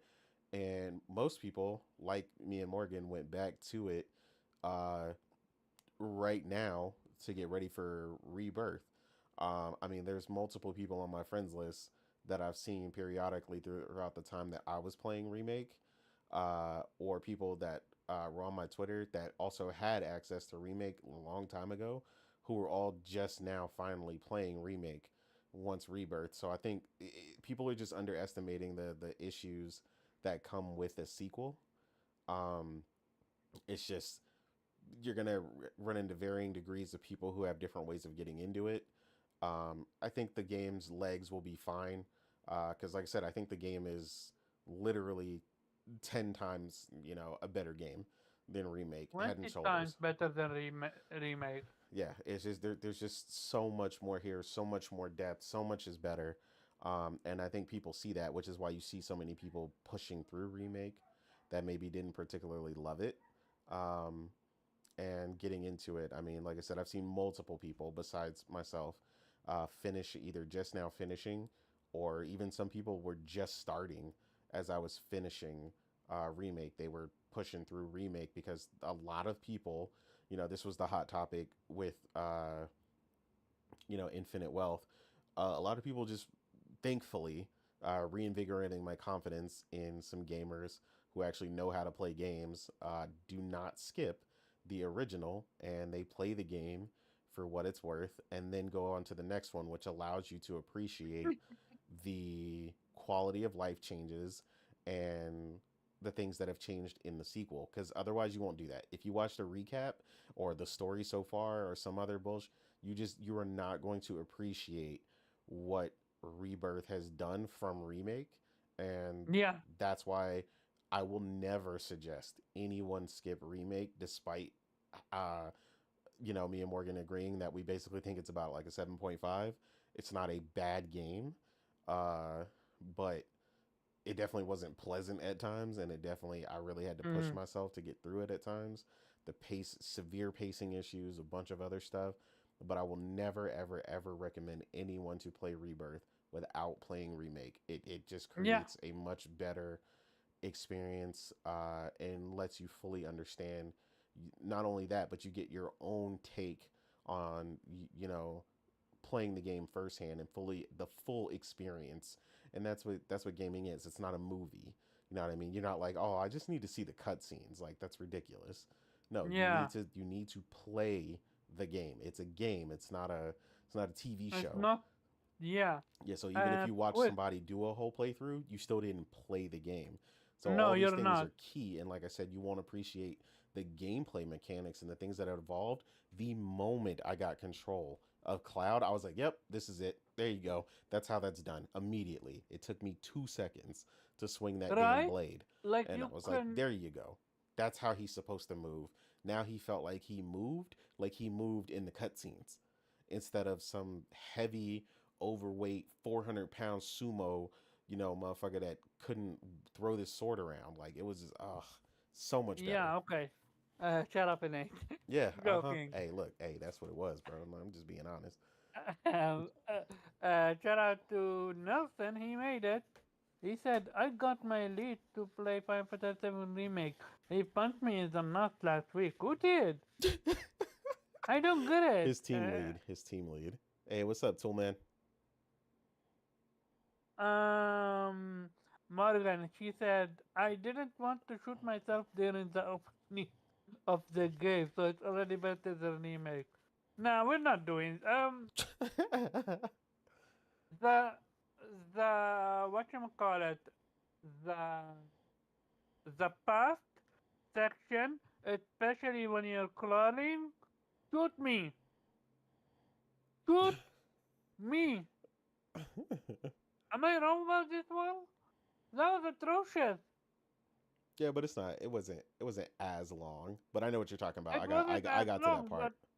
but it's still shoot me. Uh, I literally to the point where I'm not sure. I will explain it. Um, we have Abdullah said I haven't played the remake yet because I want to finish Crisis Core first. Abdullah, I have the feeling you're a bit on the late side. Yeah, What? He's a Souls fan, so he got to play all the Souls. He Uh, got to play everything Souls first, and then he'll get to it. okay. I see Bloodborne, Elden Ring, Yeah, which is he's why he mentioned the Elden Ring DLC. The reason exactly. why I didn't mention the Elden Ring DLC is none of his here played Elden Ring. Oh no, I played it. I just didn't like it. Learning about Sephiroth was amazing. It was the crawling part. That's what I take umbrage with. Where you had to so fucking slow crawling. But going back to it, people are saying that this game remake rebirth should be on Xbox. That's why it's not selling well. I'm like, excuse you? Yes, because so many other games have proven when they release on Xbox, they sell astronomical numbers. Yeah. And they Well, also said this game should be on PC. It's gonna come to PC. Don't Yeah, worry about it. yeah. Like I actually had a conversation with Paris in a moment because he mentioned that, Wait, and really? You nah, found a way to talk to this dude? yeah, Okay, good. I talked to him in the space, and because I was, he was trying to suggest, at least like it should have came to PC day one, and I was like, okay, so you say that, but you've also, I was like, and he's a PC player, so don't like he didn't play stupid, and I was like, the state of Square Enix's PC releases, and they always come out later. If anybody needs that time to create a Also proper come out PC port, broken, right? no, yeah, that's what I'm saying. That's why I was like, he knows the state they release in, even when they come out later. So I was like, what part of thinking that it should come out on PC day one would mean anything or do anything? Like, number one, you'd just essentially be delaying the game. And I don't want to, I don't think I deserve to have to wait a year to a year and a half for them to get the PC version correct or good enough to release when I could play the game right now. Like, why would they do that? Like, you made the choice to play on PC. You know where you stand. You know how this works. Just the same way when Grand Theft Auto releases, they know exactly where they stand. Grand Theft Auto always comes out a year later on PC. There's nothing new. People always want to act new. They something about this generation specifically got people being choosy, thinking they could just get whatever they want. I don't know what it is. I think it's the climate, what I'm saying, or something else going on and all these other movements and stuff going on. That's not how it works. Rockstar does and whatever they want.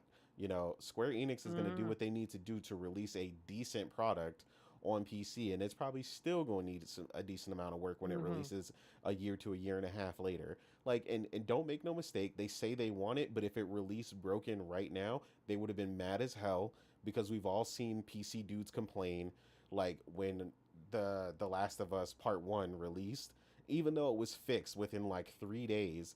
Man, I swear I saw about 90 articles bitching about how broken the state of that game was, and about 700 memes and all this other stuff. So that's what happens when you don't release, in a proper Mm-hmm. state on PC. So yeah, when you ask them why didn't they release, that's why. And he was like, well, no, yeah, that makes sense or whatever. And I'm like, I know it makes sense, but you spend all this time up here talking to these people who don't know what the fuck they talking about. And if you actually made sense and sat here and thought about stuff for a minute instead of just saying stuff that sounds consumer quote unquote friendly, because I know, and I got on them like that because I'm like, I know you know better. Like, you just they finished just up here, you know, praising you to death like you was, Liz Al Gaib, you know, uh, freaking like you're the Messiah, you're the one because you can talk to people in the industry, but none of that's gonna do any good if you're not Wait, hold explaining to up. Did you people. actually tell him that? Huh? No, no, I was just saying. I made the joke in chat in our group chat that I said Oh, that he was okay. they because they were Morgan was in there listening, and I was like, yo, they're treating him like Liz Al Gaib because Mm, uh because like they were like, dude, you got all access and you talk to all these people, and I was like, bro, just change it to like dedication to We Love Paris or whatever, like because But that, that's the point, though. It's always quote unquote celebrities. They want them. yeah, Like like but if for I don't get on them for like I'm like cool that he's talking to us as opposed to some of these other people, who don't or whatever. But I also don't really but we're watch. gonna call him out on it Yeah, but when he I'm gonna call you out. I'm gonna keep it 100. You know what I'm saying? yeah. And I'm not going to just boost you up because you came in here. I'm like, nah, I got actual questions about shit you said. Like, don't get me wrong, like, I'm not gonna be disrespectful because like I don't agree with that when people calling him crazy stuff and stuff, but they get too hung up on that. I was like, it's Yeah. plenty of people out here giving you valid criticism, having a valid discussion and valid Mm-hmm. questions. So let's stop focusing on the people. How about you just block those people? You know what I'm saying? The same way everybody else does who's not as popular as you. When somebody comes in your mentions Mm. and says something crazy and calls your mom names or whatever they said, I call him you, a hypocrite, but I would never say something about his mom or. whatsoever. That's what I'm saying. Like, So it's like, but the hyper focus on the super negative people who clearly are not there to have a discussion gets overly focused on, and I'm like, nah, forget all them. Just block them, move on, stop giving these people highlights, and let's focus on the actual questions. And like that's where I was like, nah, like and they, and he was just like, nah, like you're right, and stuff. And I'm like, dude, I know I'm right because you play on PC too, and I could tell you I'm right because there's factual evidence you could look at when Remake released on PC. They complained was about it broken. for like 3 years, 3 to 6 months, till It it it was fixed. it didn't get fixed, right? No. They fixed it eventually. Like you can play it Well, eventually, flawlessly I now, but mean, and for between 6 months, right? I mean, it was somewhere between 3 to 6 months. It took a while. Yeah, Yeah. it's crazy. But it's crazy that they released the game and then they had to fix it. Like, how terrible would remake have been if they released it on PlayStation and PC day one? Yeah. I mean, not only released it day one, they would have been releasing it later. Like I said, Yeah, we wouldn't even be playing it right now. And yeah. Like Morgan said, the thing that I was saying about people thinking they get everything they want. You know what I mean? It's this entitlement, and Phil Spencer obviously directing his cronies with that. When everyone plays, we all win. All that, all Oh the yeah. bullshit. So yeah, Oh, that bullshit. You already know. yep, Going back to it, shout out to Abdullah. We now know he's a PC dude. Okay. yeah, he is. Now your opinion don't count. I'm joking. I'm joking. I'm joking. No. But the difference is, I'm and I've said this joking. before, is he is a PC guy that accepts his decision to game on PC, Mhm. which I have no issue with. You know what I'm saying? Mhm. He goes, "Oh, that's gonna come later. Cool, I have no problem." Like, he goes, That's So coming later. I have no problem." okay. So I He have a knows he chose to play on PC, and that's it, and he's yeah. okay with that. I have a question for you then, Abdullah. Are you on Twitter or any social media? If so, how do you manage through spoilers? Because one of the reasons that my FOMO exists now, one, because I love gaming. Two, because me being on social media have now forced me to see stuff that I don't want to see, no matter how much you write it to block it, it doesn't block everything. And uh, spoilers on social media is very, very, very, very, very, very heavy. So, does that affect you, or do you simply not care about spoilers? Because I know a lot of people they are okay with spoilers because when they play the game, they're gonna experience it themselves. Yeah, Like for so example, it might take him a yeah. minute to answer that, but yeah, he actually talked about that in the Discord that Oh, I'm okay. in with him the other day, and we were saying he said he ultimately just doesn't really care because like a lot of things it requires context. It's like the whole running joke when everybody was freaking out about Clive on the beach laying up, and it shows it shows nothing, but Clive is just Mm. laying on the beach, and people were like, "Oh my god, spoiler!" And it's like, dude, you don't even know what's happening.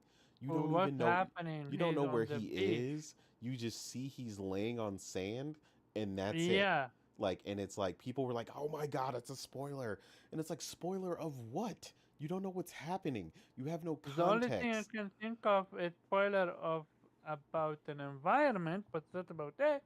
Yeah, but like that's what I'm saying. They don't even know that. They're just assuming. That was like one of my mutuals commented the other day about the post that I made when I played Stellar Blade.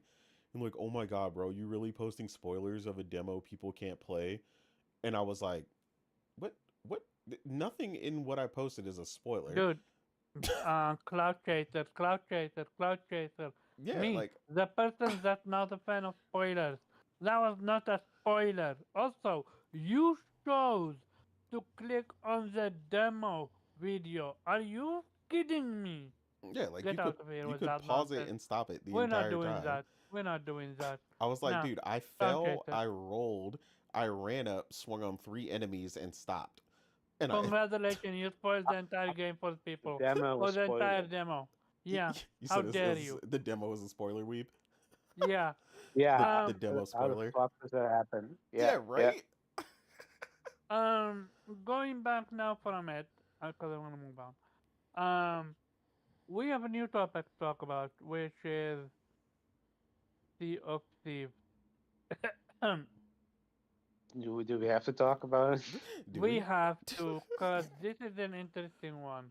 Executive shout out to Zuby, Zuby Tech, is an executive producer of TFT. You Nate said Rare is working with co-developers who have PlayStation experience, and Sony itself has been extremely helpful, holding regular catch-up calls and making its own tech staff available whenever needed, even when the project was still top secret. If we went and visited their studio, we had to do it. Not wearing Sea of Thieves t-shirt. I'm sure you can imagine. So apparently this been worked on for over a year now, and from the look of it, PlayStation seems to be taking this one so serious that it makes you question: is that going to be the move moving forward? If every game going to PC to PlayStation from Xbox, it needs such an overhaul that you have PlayStation developers or rather dev tech helping. And if so, do you think that's a good thing or a bad thing?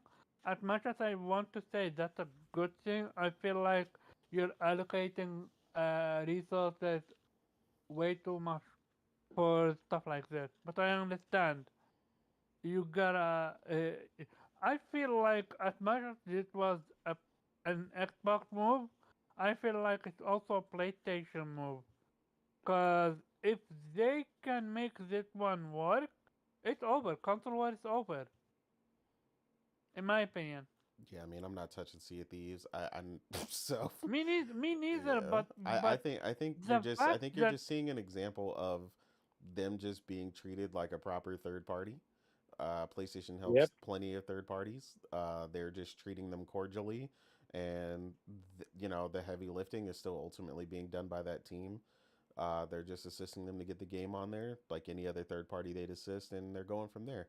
I don't think it's any extenuating circumstances or any stress on PlayStation's end.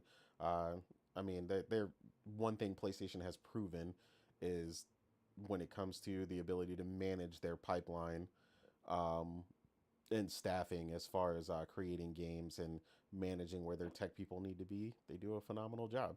So yeah, I don't have mm, any concern about that.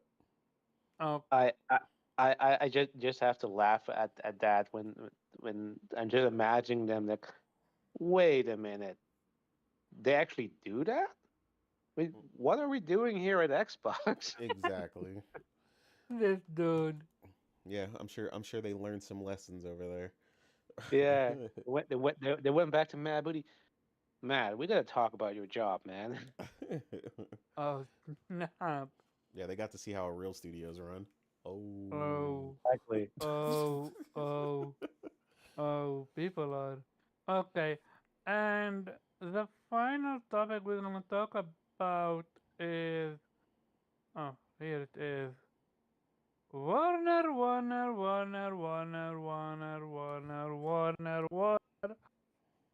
Warner Brother doesn't know what success is.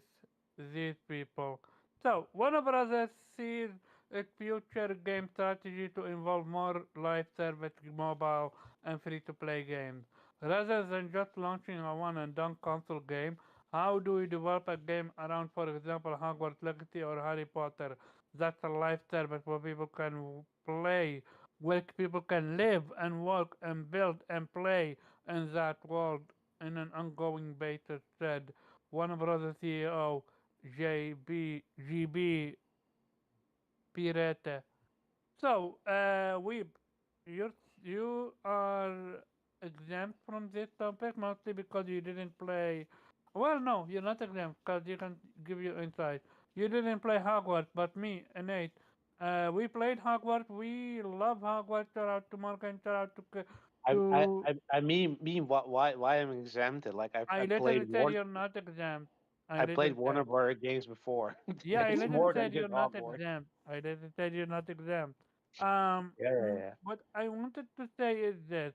Shout out to Priscilla for also getting the plot. Um, Nate, help me. How the fuck can he be so brain dead? I told y'all, man, it's never enough for these companies. Yo, It's what the never fuck enough. is in the water for them? Like, It's that their I'm quite sorry, I'm sorry. their Look, immediate guys, question is, I made let's see what did they sold 24 million copies, one of the it first was games to the outsell Call of best. Duty in years since Grand Theft It Auto. it was the best sold game last Yeah, year. Hogwarts Legacy, a game that, mind you, boycotted it. yeah, so they said.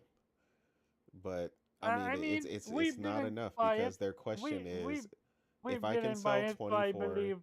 if I can Yeah, sell 24 million copies, how can I keep those 24 million people constantly buying microtransactions and other things for me but as I keep recurring revenue and more. I told you it's not it's never just about making money for these companies, and this is why we always said if you give that famous saying, if you give companies an inch, they'll take a mile. but They want that same recreated thing, but they want it with but they want to retain those 24 million people and keep them on the hook. And the reality is, a lot of video games do not understand that's not possible because you are not the innate, only fish in the sea and there's too many other games to play. innate, what the fuck? Innate, what the actual fuck? Innate. If you're that CEO, you would be fucking. I'm sorry that I'm about to say this. In any normal job, you would be fucking fired, dude. Yeah, I mean, they're You pretty stupid, literally, personally. you literally okayed a game to be released. Kills the Suicide Squad. This game have less players than Gotham Knight. Yep. Yeah, I mean, like Nelson, what you said, How? Sean didn't say anything that I haven't been saying for over 2 years already. Like it doesn't I work that think way. it's because he's in the industry, it hits harder. That's why.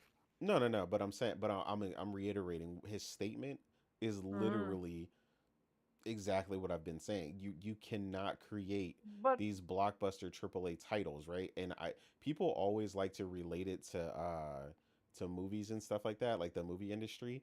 And I'm like, yeah, but what happened after COVID? You know what happened? The movie industry was begging for people to go back to the movies because that is where the Morgan, majority of stuff was the money was made for those films. They don't have to worry about the afterthought and all the stuff that comes later from people buying it on DVD and Blu-ray or whatever. The majority of a film's hype and everything that happens when it is in movie theaters, where Avatar generated over $1 billion or $2 billion or so on, and Titanic and so on and so forth. That is how the industry worked for those big, silver screen big movies, and AAA development is that for the gaming industry. You go for that upfront crazy sales, these games that are on a scale and quality level unlike anything else. This is why these movies are not they're not indie films. They're major productions with the cutting edge technology that do something that's never been done before. And like that's not sustainable on you trying to have some sort of recurring revenue, and you're also not going to just charge people an upfront cost of $70 to $80 and then also require $15 a month or something thereafter. Like that model is pretty much dead at this point. So but again, I will always go to the but innate. How the? But look, Morgan, she said that I swear we already talked about this in last week podcast. Yes, we semi did, but she doubled down. This is doubling down after doubling down. Like, this is what's making me crazy. We covered last week when their numbers were already tanking. You would expect some fucking common sense in him, but no, he doubled down. It tells you, bro, it's not about making money. It's about making all the money. That's But the biggest saying I've but ever how heard for much that. how much money did he lose with to kill the Suicide Squad? Kill the Yeah, Justice League. they lost a metric ton, which is why he tried to play it off in that interview, and he tried to say Suicide Squad was a good example of the volatile single player market, which was obviously a lie, which multiple people called him Oh, out on because it's a live service game. it's a life service game and because of how the fucking end game is. Well, yeah, I mean Like, it's a game that is clearly designed around microtransactions, and yo, you and also Nate, sold it at full price. how the fuck can he, yo, I said Suicide Squad, it's not gonna last a year. I would not be surprised if they shut it down in 6 months. The real question is why did you expect common sense from gaming execs? Because it's literally in their face. Yeah, and I mean you're thinking about the success that you visibly see, and it makes sense. It's like why would a company try to destroy a quote unquote But winning strategy? am But I being you're missing the goal here. The goal for them, they don't see it as destroying a winning strategy. They're seeing it as how can we increase the monetization off of that particular strategy. But That's we the both problem. know. But if you, me, and Nate, Abdullah Fresh, all of them can look at Hogwarts and say, this is why it's success. It's a single player game from start to finish. No microtransactions, no loot boxes, no bullshit. A straight cut.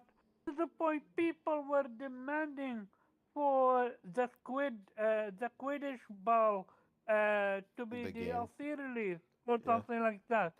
Like that's how much people enjoyed and loved the game. People trying to find new stuff till today. Yeah. Every time, every time I open my phone, I see an article or two about Hogwarts Legacy. How they find new stuff, how they want mod, how You there is mod, how is this, how is that. So what you're underestimating, man, at the end of the day, is corporate greed. And corporate greed is a weird thing because companies will go broke chasing more money, and it's the weirdest cycle you've ever seen because they'll literally just keep doing it and putting, you know what I'm saying, putting themselves into the ground trying to find that one formula again, still chasing that quote unquote Fortnite money. They want About that that, recurring revenue. shout out to Abdullah. He said, "Look at us from sub games. No microtransactions, few DLC expansions, very successful." Um, People were dogging on FromSoft because of the $40 DLC pack. I'm like, they know what they're worth. They know what they're offering. If you're a fan of Elden Ring, are you not gonna get the DLC? Yeah, all the Elden Ring fans are obviously going for that. And I mean, I don't Precisely. mind something And being like also, that if you're I putting in don't. that amount of work that matches that price. Like Yeah, this is why I said an precisely. expansion. Like if this is essentially an expansion, and from what I'm hearing, like I said, even as someone who's not a fan, I get why they're going as big as they're going. I still Dude, would have preferred for them to price it a little bit better, but I also understand man, inflation and stuff like that. So, like I said, to me, the perfect example of an expansion and in a single player game is, like I said, still The Witcher 3 yeah, specifically. that's literally what I wanted to go with. Yeah. Or Cyberpunk, Well, yeah, that too. Yeah. the Liberty one. Like when you know you're releasing something that's gonna be worth it, why not price it accordingly? Shout out to Monica, and she said it's the same reason PlayStation turned to live service games, even though the m- the mo even though She's saying they even though they make make most they're they most they make successful the most successful and best-selling single player, they want to recurring revenue. recurring revenue that single player games don't bring. Um, Look, I'm agitated, I'm frustrated because of the double standard. What I mean by that, if I was the CEO in any other company and I said something like that after my last project literally almost killed, if not killed, an entire studio, like I would be fired. Well, am I delusional with this take? I'm genuinely curious. If you think copper bleeds, that's something I never heard of.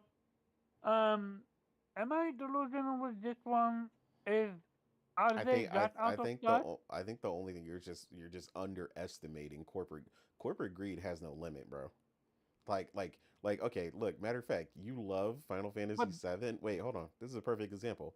You love Final Fantasy 7.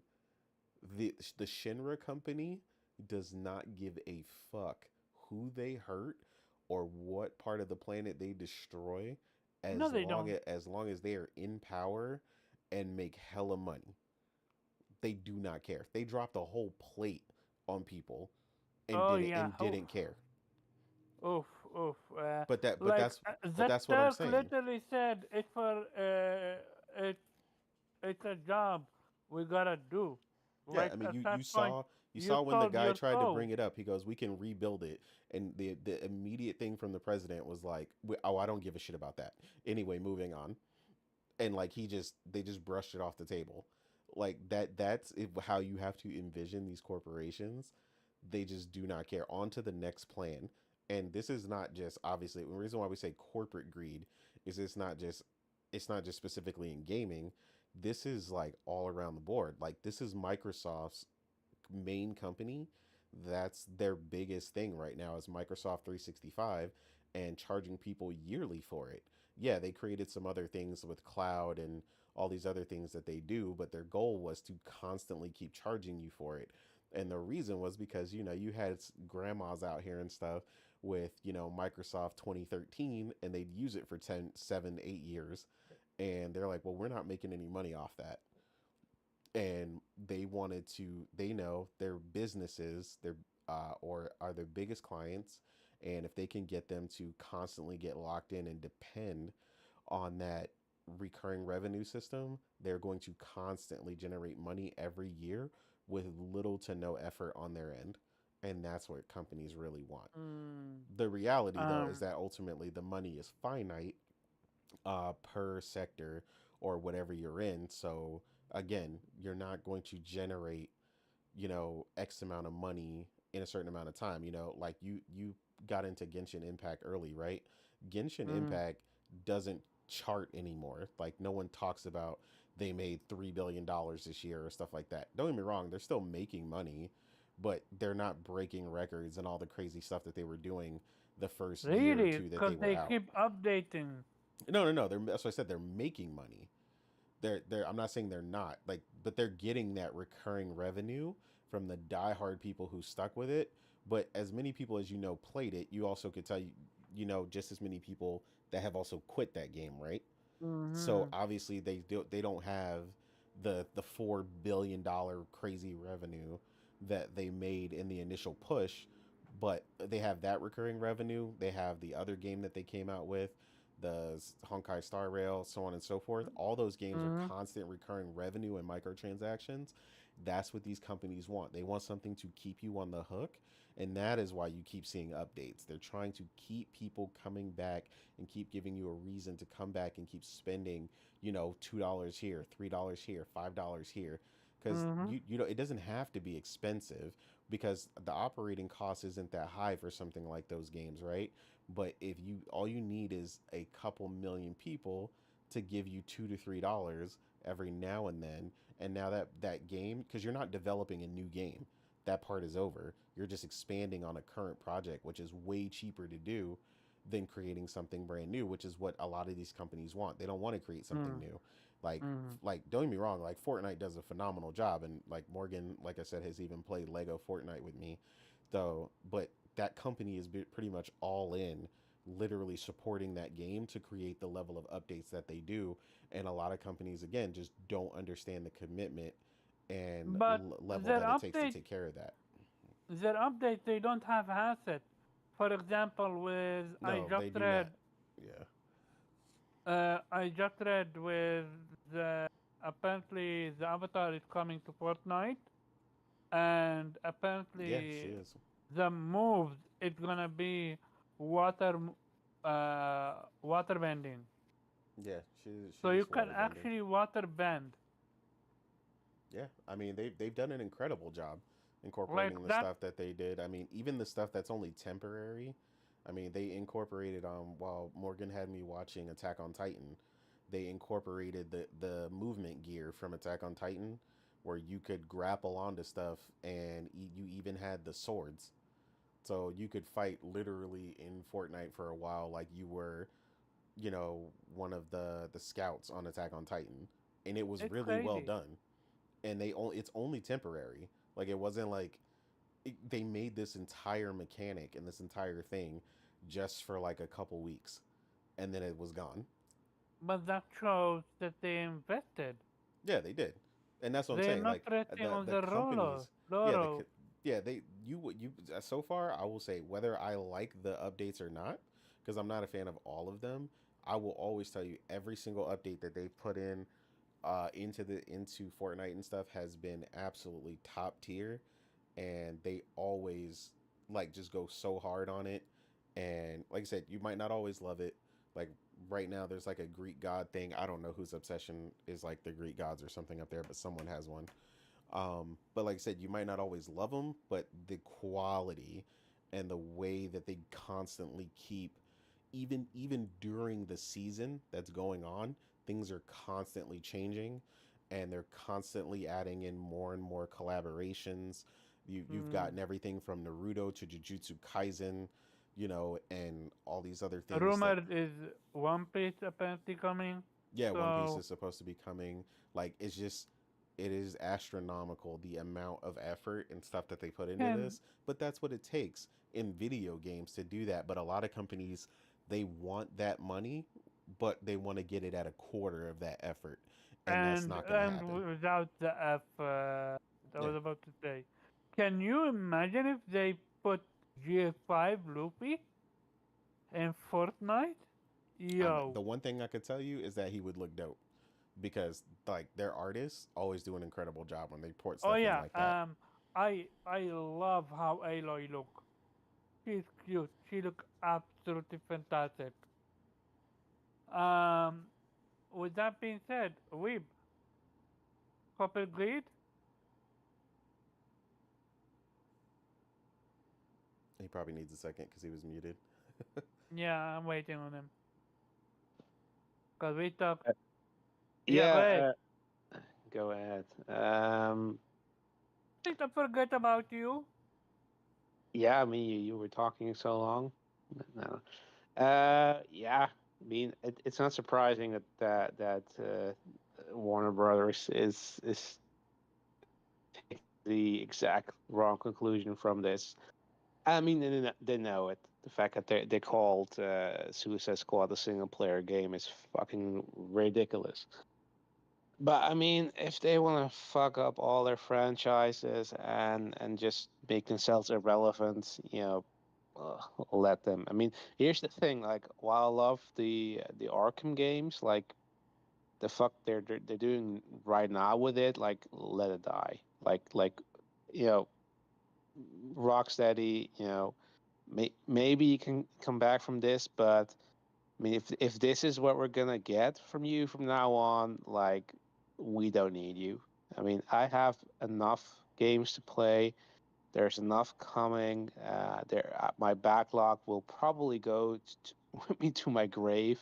Like I can do without you, right? I mean, if this is what Warner Brothers is gonna go with, then I mean, and look, this is not surprising coming from them, considering the entire company is ever since they merged with Discovery is doing nothing but uh, canceling projects and cost cutting because of the merger. And I mean, like we're not like I'm not getting like like HBO Max. There was one show on HBO Max that I actually was considering getting it, which is Warrior, fantastic show, and now it's on Netflix. Right? Got him. Yeah, there is no reason whatsoever to buy any of their products or subscription service. Like, I mean, they don't care anymore, so why should we? Nah, I feel that. It's funny you actually mentioned that because Morgan was pointing out to me, I guess, like the hilarious nature of the fact, the way that, like, this is why I said no company in the streaming business is like Netflix, because people keep always trying to compare people to Netflix. And I'm like, even Netflix don't even, they're going crazy with some of the stuff they're doing. Like the whole purchase of like the WWE thing, that was crazy for like $5 billion. Like I don't know what the hell they were thinking with that, um, but yeah, like you said, the you were gonna get it, and then a large portion of the stuff that has looked interesting on Netflix. So Netflix is just because they're so popular, has secured a lot of stuff that used to be on HBO, and in order for it to get exposure and popularity, they had to put it on Netflix for it to gain that in the first place. And she was saying how funny it is, like how they just got to be so upset, like, yo, how come we had this show for so long and nobody cared, and then Netflix puts it on, and like it's like, one of their top shows for like a month or two. It's Yep. funny how that works. Now that is a volatile market, which is ironic that he calls, the single player market volatile. And I'm like, nah, man, if you make a good game and you know what you're doing, and you're not trying to nickel and dime people How? and create Where? some trash out of a licensed IP, maybe you'd actually do better. Where Like the was? passion behind your other team. Where was this comment? Single player games are volatile the market. When Hogwarts Legacy was the best selling. No, no, no. That's what he no he said that. So the CEO said that because he says the volatile part is he's trying to say him using the term volatile means it's unpredictable. Mm. He's trying to say like you're not guaranteed that level of success. And while yes, I get that, you can still there's still a measure of success that's going to come from a quality AAA game. Like that's the reality of it. Like no one released like a banger game and it released and got straight tens and sold nothing. Like come on, let's not play like that. Like I mean, look, I know the homies in the chat. So like Elden Ring is a perfect example, right? Yeah, the Souls game sold before, but the moment that game came out and got 10, 10, 10, 10, 10, 10, 10, and everybody went crazy, the game sold 20 million copies. You know what I Mm-hmm. mean? Like so saying it's just like whatever is like nah, there's a method to it. You just got to release a good game, and for whatever reason you have a fear that you can't, but that fear was created by your own greed and you guys designing literally this is the shit we're talking about when you guys design a game around money and monetization, you think gamers can't tell, and you can tell, and it always kills the game. Matter of fact, in the space the other day, they were talking about how Mass Effect had an awesome multiplayer, and I've told you about this. You might not remember, Yeah. but I told you I loved the co-op multiplayer, and they were talking about how they bet EA is shooting themselves in the foot right now because of the success behind Helldivers 2. But I said the reason, and I told you the reason I quit is because they tried to bury the upper level part of the game in too much monetization, Mm-hmm. and you couldn't elevate. So you know, there's nothing stopping us from getting higher stratagems and stuff other than leveling up. You don't have to depend on stuff. The microtransaction in in Helldivers 2 are 100% optional and they're itty bitty. There is it's like a dollar They don't twenty help five. you. Yeah, they You don't can't help you. buy you can't buy resources from it. Yeah. So that's what I'm saying. It's like, but like companies now are, obviously kicking themselves because, again, the problem with suits, let's say corporate suits and stuff, they do not understand where the line is when designing a game versus uh, implementing the microtransactions or, monetizing it properly to the point where it's not annoying or offensive. Like I've seen people be like, "Yo, I love you know the initial price for Helldivers 2 so much, and I've had so much fun, and the microtransactions are so small that I bought some." Like, so you got Hmm? people buying your game and wanting to get your microtransactions because first and foremost, your game was fun and your microtransactions have nothing to do with affecting the game. That is That's how how you know you you do it. won. Yeah. But it's like that formula I just laid out is so easy. Do not affect the core game. Focus on making the game fun in the first place and do not let microtransactions or money affect the game and you'd be fine. But it's like it's not enough for them. They're like, no, they feel like they need to create a need. It's never enough. Yeah, it's never enough. And that's the problem. And that's where they make the mistake. And that's where they burn the bridges. And then that's where you get stuff like Suicide Squad that is going to have, its initial sales and diehard people that wanted to get into it. And then the game is ultimately going to flop like it has. That's the result. Yeah. Very quick. Weave, you're here. Yeah. Okay. First of all, Abdullah said, I remember when Ubisoft tried to shoehorn microtransaction into Assassin's Creed, Origin, Odyssey, Valhalla, single player game. Excuse you, Abdullah. It's not tried. They did it. Not only that, they literally created a system and then killed it because people enjoyed it too much. They created a system where you can make your own levels, Your own quest. quest, and there was a period in the game where it would be grindy, and they sold you a potion that gave you 50% more XP. You know what gamers did? They created a quest where you would become level 50 in a matter of 50 seconds or something like that. Very quick, super quick. Ubisoft shut that shit down quick. A single player game, you're not allowed to do so. But them telling you this, uh, fuck shit, they're allowed to do so.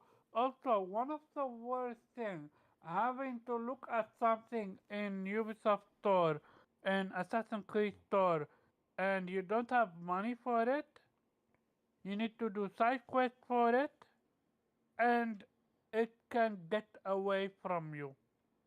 Meaning, recycle. So, I'm super pissed about that. But we have came to the end of the podcast, but me and Weeb, we're gonna do something, right, Weeb? Are we? We're not. I don't know. So you tell me you don't want to beat innate? Oh, yeah. Oh. Of course we do.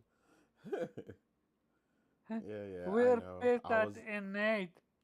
Basically, he had the ability to play Celebrate, which you never explained to us. What your thoughts on what you played? I know you played very little. yeah. Um, so how Yeah. does it play? How is the mechanic, haptic, and all that jazz? Give it your take.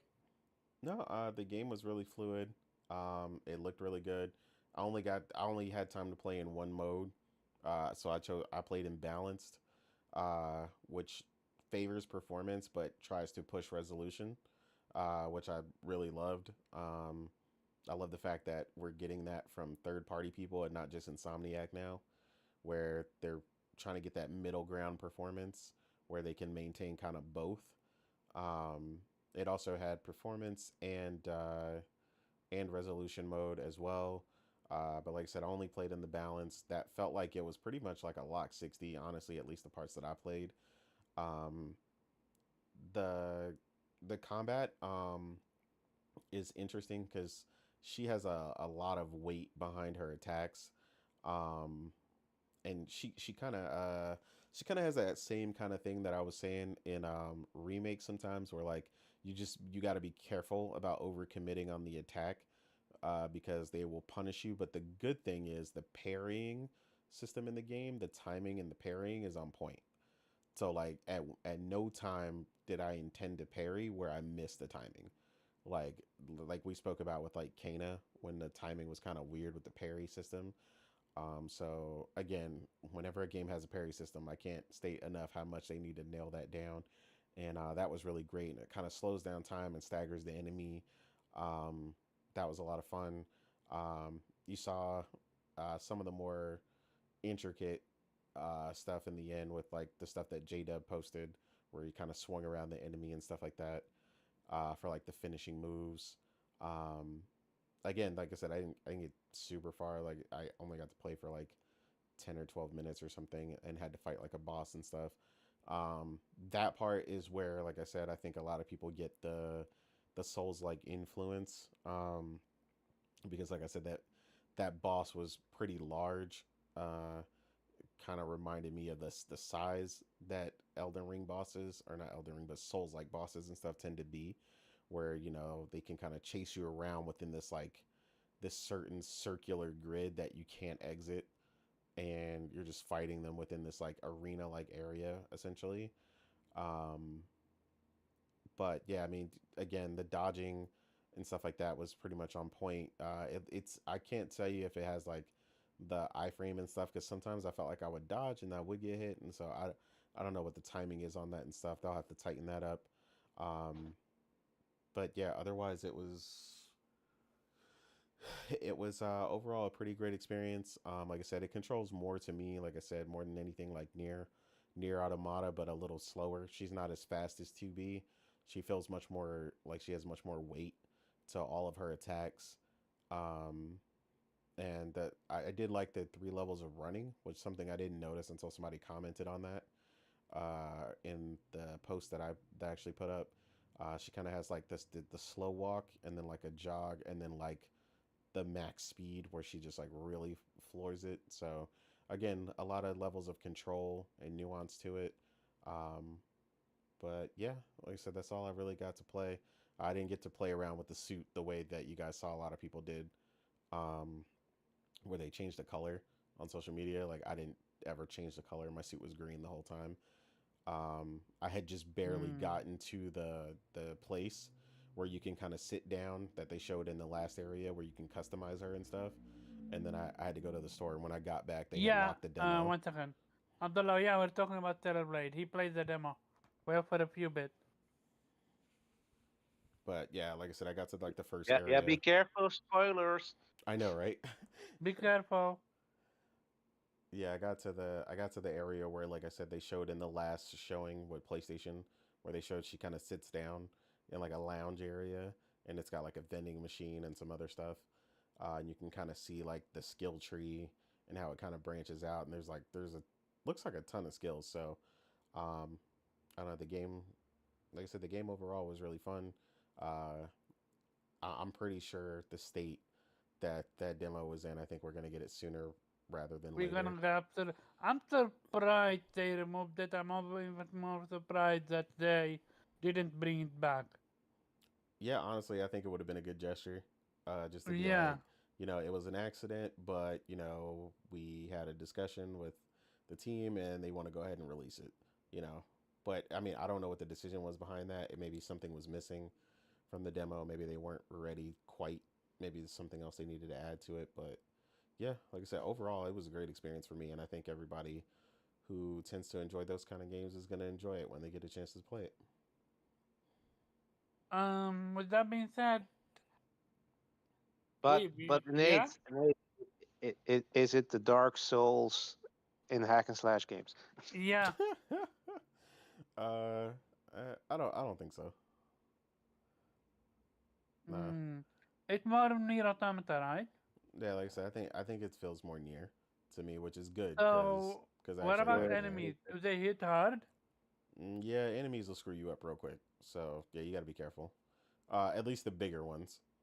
The bigger ones. The little ones, you know, they'll chip away at you, but the bigger, it's very proportionate. You know, like the bigger the enemy is, the harder they will smack you. Like, but I'm assuming that's proportionate because obviously she has, you know, new skills and probably new armor and more more you know, she could probably have a bigger HP bar and stuff over time uh, with the RPG elements they have added to the game. So I think that'll be proportionate as you go through the game. Yeah. Um, do you have anything else to add besides fucking eight? Yeah, That, fucking A. that's universal. To be fair though, is it still fucking eight even though you have no access to it right now? He had more access than we did. Okay. Okay, so we're still on the fucking eight train. Yes. Uh, Shout out to everyone that came through. Shout out to Morgan for being chat. Shout out for Nelson for being chat. Shout out for Viper. He's gonna be listening. Shout out to you, Abdullah, Steve Fresh, and Tool the man. rest that came through. Yep. Let's come to the outro. Sweep. Outro. Infinite Wealth. Yeah. You can find me on Twitter, Sweep Sheriff at Infinite Rhizome. And yeah, Other Nation, and of course, hashtag fucking eight. And eight. Fucking eight. Where people can find you. Shout out for coming through. Oh Yeah, yeah, man. and one Mm-hmm. second, please Yeah. put in chat the interview that you did Oh, where when you started. Yeah, I kind of want to promote everything that people do, so gotcha. feel free to do so. But yeah. So just at the real innate on Twitter. Again, just uh, trying to find time to play Gaming, all. right? Trying to find time to play all these games. That's the real problem right now. You Um, don't have time. man, I never have time ever. Or at least I mean, when that's what you're it feels like. playing when you're playing two personas, yeah, you're not gonna have time. Yeah, man. Story of my life. Two Um, personas at the same yeah. time, like. I need to hit the lottery, so I have nothing but time. Hey, I have the Exactly. time, all the time in the world. Yep. Oh, shut up, Omar. We know. We know. We know. But yeah, like you said, just keeping it gaming. Oh, As also, because for Morgan and them aren't here, Otter Nation. Author Donation, Other it is. Nation. He is here, look. He went hashtag Author Oh, Nation. I didn't even see her. No, no, no, no. I didn't even see her say it. She actually said it literally 1 second after you said it Oh. yourself. So, uh, with that being said, shout out to everyone that came through. I still need to listen to your interview yeah, on I'll link it. YouTube. I'm gonna absolutely do so. I know your background, but it's always interesting to hear other people' background in general. But yeah, you can find me at Caravan Culture on Twitter, rebirthing apparently. Um, Also, you can find me at Vitamin G Podcast every Monday, 8 p.m. Eastern Standard Time with the Vitamin G crew. With that being said, see you next week.